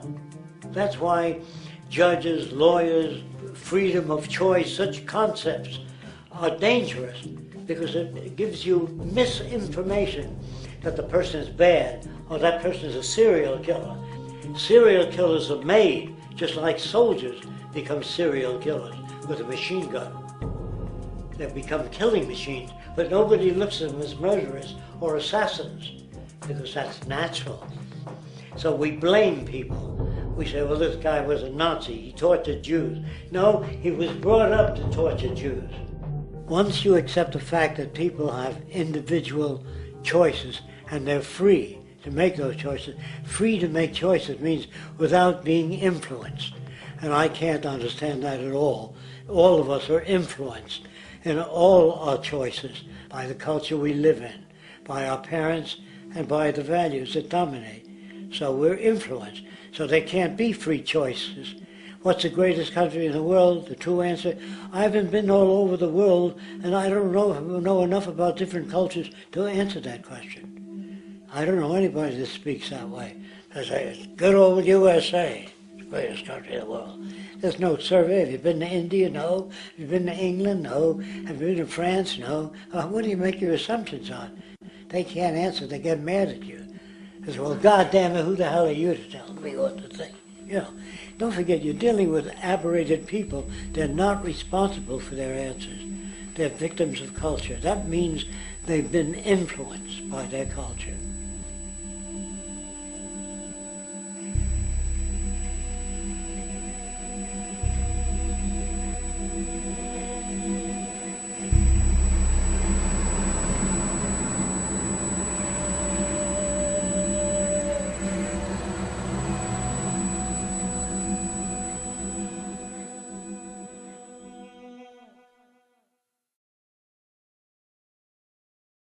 When we consider a resource-based economy, there are often a number of arguments that tend to come up with regard to the efficiency. Now hold on just a minute. Yes? I know what this is. This is called Marxism, buddy. Stalin killed 800 billion people because of ideas like this. My father died in the gulag. Hold on. Communist, fascist. You don't like America, you should just leave. All right, everybody just calm down. Death to the New World Order. Death to the New World Order. And as the irrationality of the audience grew, shocked and confused, suddenly the narrator suffered a fatal heart attack. And the seemingly communist propaganda film was no more.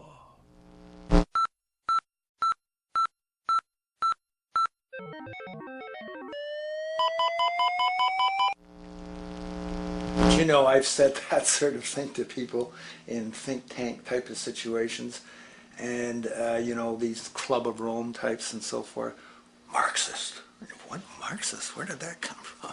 You know, they got this icon they hold on to as their holy grail, and it's such an easy one, you know. People ask if I'm a socialist or a communist or a capitalist, and I say I'm none of the above. And why do you think that those are the only options? All of those political constructs were created by writers who assumed that we lived on a planet of infinite resources. Not a one of those political philosophies even contemplates that there might be a shortage of anything. I believe that communism, socialism, free enterprise, fascism are part of social evolution, that you can't take a giant step from one culture to another, but they're in-between systems. Before there's any ism, we've got a life ground, and the life ground is, as I just described most easily, it's all the conditions required to take your next breath, and that involves the air you breathe, the water you get, the safety you have, the education you can access, all these things that we share and use and that no life in any culture can do without. So we've got to reset down to the life ground, and the life ground is no longer any ism. It's life value analysis. It's simply a matter of historical fact that the dominant intellectual culture of any particular society reflects the interest of the dominant group in that society. In a slave-owning society, the beliefs about human beings and human rights and so on will reflect the needs of the slave owners.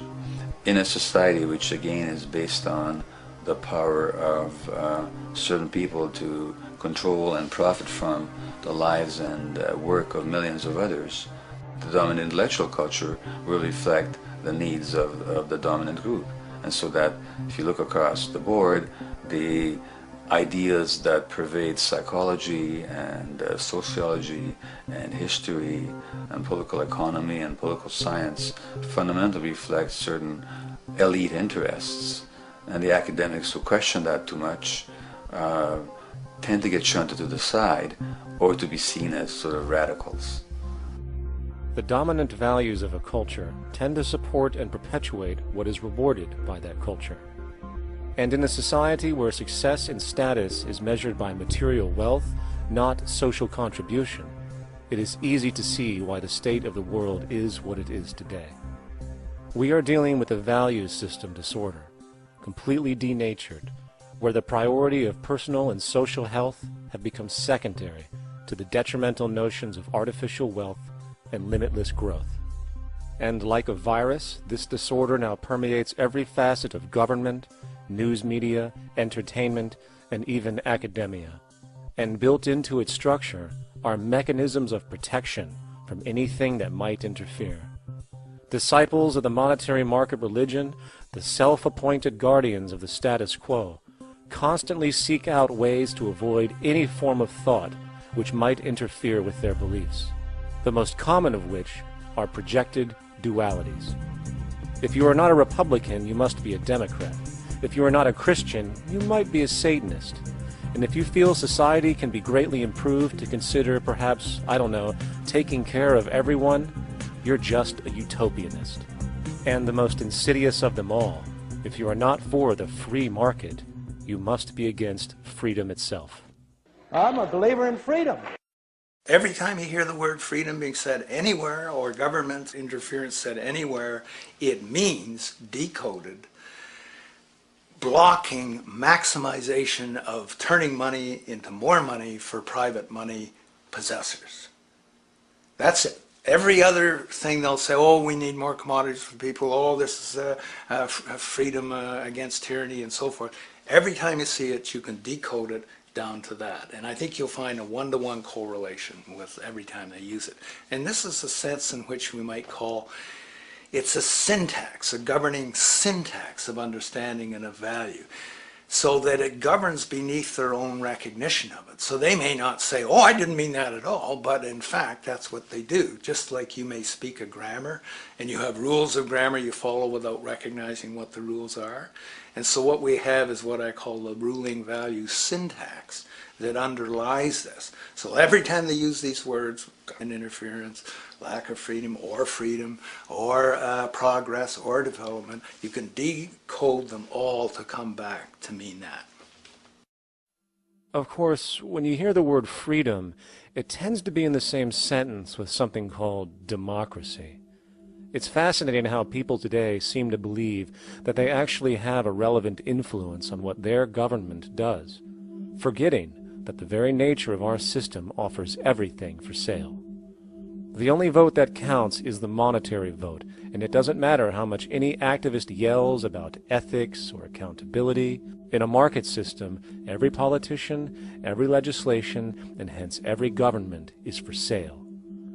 And even with the $20 trillion bank bailout starting in 2007, an amount of money which could have changed, say, the global energy infrastructure to fully renewable methods, instead going to a series of institutions that literally do nothing to help society, institutions that could be removed tomorrow with no recourse.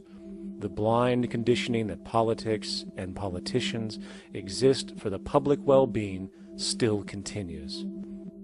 The fact is, politics is a business, no different than any other in a market system, and they care about their self-interest before anything else. I don't really, honestly, deep down believe in political action. I think the system contracts and expands as it wants to. It accommodates these changes. I think the civil rights movement was an accommodation on the part of those who own the country. I think they see where their self-interest lies. They see a certain amount of freedom seems good, an illusion of liberty. Give these people a voting day every year so that they'll have the illusion of meaningless choice.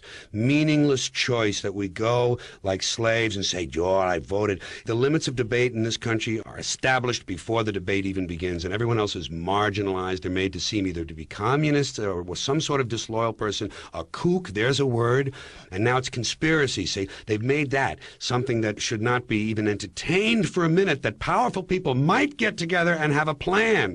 Doesn't happen. You're a kook. You're a conspiracy buff.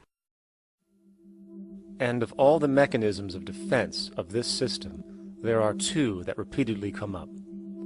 The first is this idea that the system has been the cause of the material progress we have seen on this planet. Well, no. There are basically two root causes which have created the increased so-called wealth and population growth we see today. One, the exponential advancement of production technology, hence scientific ingenuity. And two, the initial discovery of abundant hydrocarbon energy, which is currently the foundation of the entire socioeconomic system. The free market, capitalist, monetary market system, whatever you want to call it, has done nothing but ride the wave of these advents with a distorted incentive system and a haphazard, grossly unequal method of utilizing and distributing those fruits. The second defense is a belligerent social bias generated from years of propaganda, which sees any other social system as a route to so-called tyranny, with various name droppings of Stalin, Mao, Hitler, and the death tolls they generated. Well, as despotic as these men might have been, along with the societal approaches they perpetuated, when it comes to the game of death, when it comes to the systematic daily mass murder of human beings, nothing in history compares to what we have today. Famines throughout at least the last century of our history have not been caused by a lack of food. They've been caused by relative poverty. The economic resources were so inequitably distributed that the poor simply didn't have enough money with which to buy the food that would have been available if they could have afforded to pay for it. That would be an example of structural violence. Another example, in Africa and some other areas, but I'll particularly focus on Africa, tens of millions of people are dying of AIDS. Why are they dying? It's not because we don't know how to treat AIDS. We have, millions of people in the wealthy countries are getting along remarkably well because they have the medicines that will treat it. The people in Africa who are dying of AIDS are not dying because of the HIV virus. They're dying because they don't have the money with which to pay for the drugs that would keep them alive. Gandhi saw this. He said the deadliest form of violence is poverty. And that's absolutely right.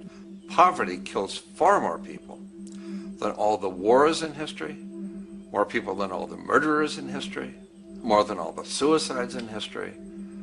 Not only does structural violence kill more people than all the behavioral violence put together, structural violence is also the main cause of behavioral violence.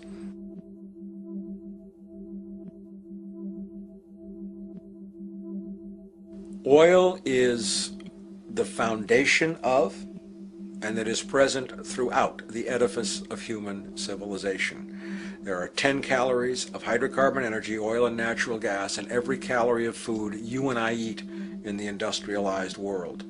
Fertilizers are made from natural gas. Pesticides are made from oil. You drive oil-powered machines to plant, plow, irrigate, harvest, transport, package. You wrap the food in plastic, that's oil. All plastic is oil. There are 7 gallons of oil in every tire. Oil is everywhere. It's ubiquitous. And it's only because of oil that there are 7 billion people, or almost 7 billion people on this planet right now. The arrival of this cheap, easy energy, which is equivalent, by the way, to billions of slaves working around the clock, changed the world in such a radical way over the last century, and the population has gone up 10 times. But by 2050, oil supply is able to support less than half the present world's population in their present way of life. So the scale of adjustment to live differently is just enormous. The world is now using 6 barrels of oil for every barrel it finds. 5 years ago, it was using 4 barrels of oil for every barrel it finds. A year from now, it's going to be using 8 barrels of oil for every barrel it finds. What's disturbing to me is the lack of any real effort from governments worldwide or industry leaders worldwide to do something different.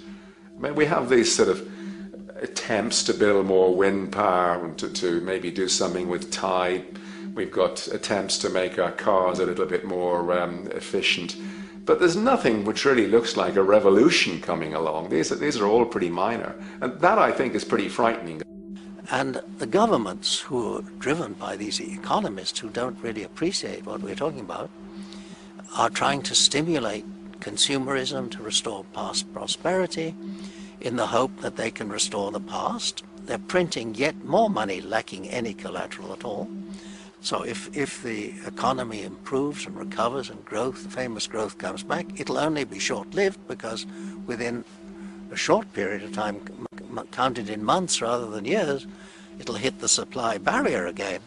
There'll be another price shock and a deeper recession. So I think we go into a series of vicious circles. So you have the economic growth going up, price spike, everything shuts down, that's where we are now.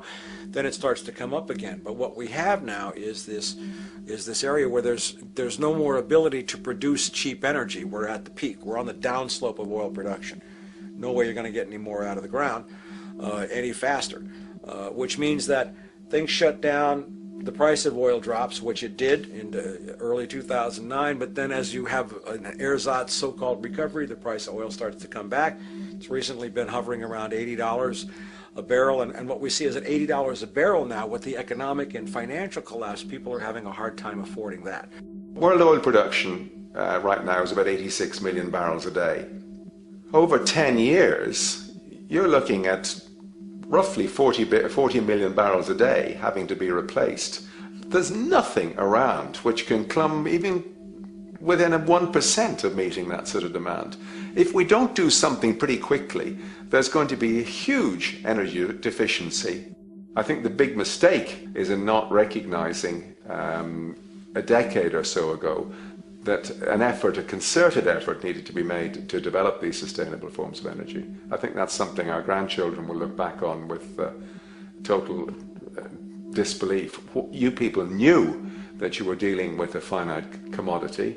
How could you possibly have built your economy around something which was going to disappear? For the first time in human history, the species is now faced with the depletion of a core resource central to our current system of survival.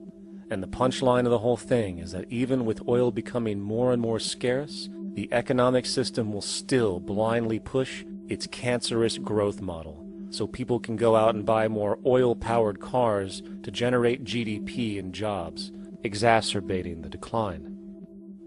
Are there solutions to replace the edifice of the hydrocarbon economy? Of course. But the path needed to accomplish these changes will not manifest through the market system protocols required, since new solutions can only be implemented through the profit mechanism. People are not investing in renewable energies because there is no money in it in both the long and short term, and the commitment needed to make it happen can only occur at a severe financial loss. Hence, there is no monetary incentive, and in this system, if there's no monetary incentive, things do not happen. And on top of it all, peak oil is just one of many surfacing consequences of the environmental social train wreck gaining speed today. Other declines include freshwater, the very fabric of our existence, which is currently showing shortages for 2.8 billion people, and those shortages are on pace to reach 4 billion by 2030. Food production, the destruction of arable cropland, from which 99.7% of all human food comes from today, is occurring up to 40 times faster than it is being replenished. And over the last 40 years, 30% of the arable land has become unproductive. Not to mention that hydrocarbons are the backbone of agriculture today, and as it declines, so will the food supply. As far as resources in general, at our current patterns of consumption, by 2030 we will need 2 planets to continue our rates. not to mention the continual destruction of life-supporting biodiversity, causing extinction spasms and environmental destabilization across the globe. And with all of these declines, we have the near exponential population growth, where by 2030 there might be over 8 billion people on this planet. Energy production alone would need to increase 44% by 2030 to meet such demand. And again, since money is the only initiator of action, are we to expect that any country on the planet is going to be able to afford the massive changes needed to revolutionize agriculture, water processing, energy production, and the like, when the global debt pyramid scheme is slowly shutting the entire world down? Not to mention the fact that the unemployment you currently see is going to become normality due to the nature of technological unemployment. The jobs are not coming back. And finally, a broad social perspective. From 1970 to 2010, poverty on this planet doubled due to this system. And given our current state, do you honestly think we will see anything less than more doubling, more suffering, and more mass starvation? There is not going to be any recovery. This is not some long depression that we're someday going to pull out of. I think the next phase we're going to see after the next round of economic collapse is massive civil unrest, when employment checks stop being paid because the states have no money left. And when things get so bad that people lose confidence in their elected leaders, they will demand change if we don't kill each other in the process or destroy the environment. I'm just afraid that we might get to the point of no return. And that bothers me no end. We do all we can to avoid that condition. It's clear that we're on the verge of a great transition in human life. What we face now is this fundamental change of the life we've known over the last century. There has to be a link between the economy and the resources of this planet, the resources being, of course, all animal and plant life, the health of the oceans and everything else. This is a monetary paradigm that will not let go until it's killed the last human being. The in-group will do all it can to stay in power. And that's what you got to keep in mind. They'll use the Army and Navy and lies or whatever they have to use to keep in power. They're not about to give it up because they don't know of any other system that will perpetuate their kind.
straight and stronger course to the corner of your life.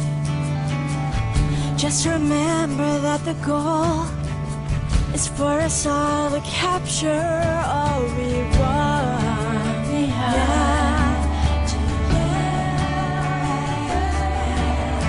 Don't surround yourself with yourself. Move on back to squares. Send an instant karma to me, and I shall live with love and care for yourself. 'Cause it's time and time with your time, and its news is captured for the queen to use.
Satisfied, I'm on my way.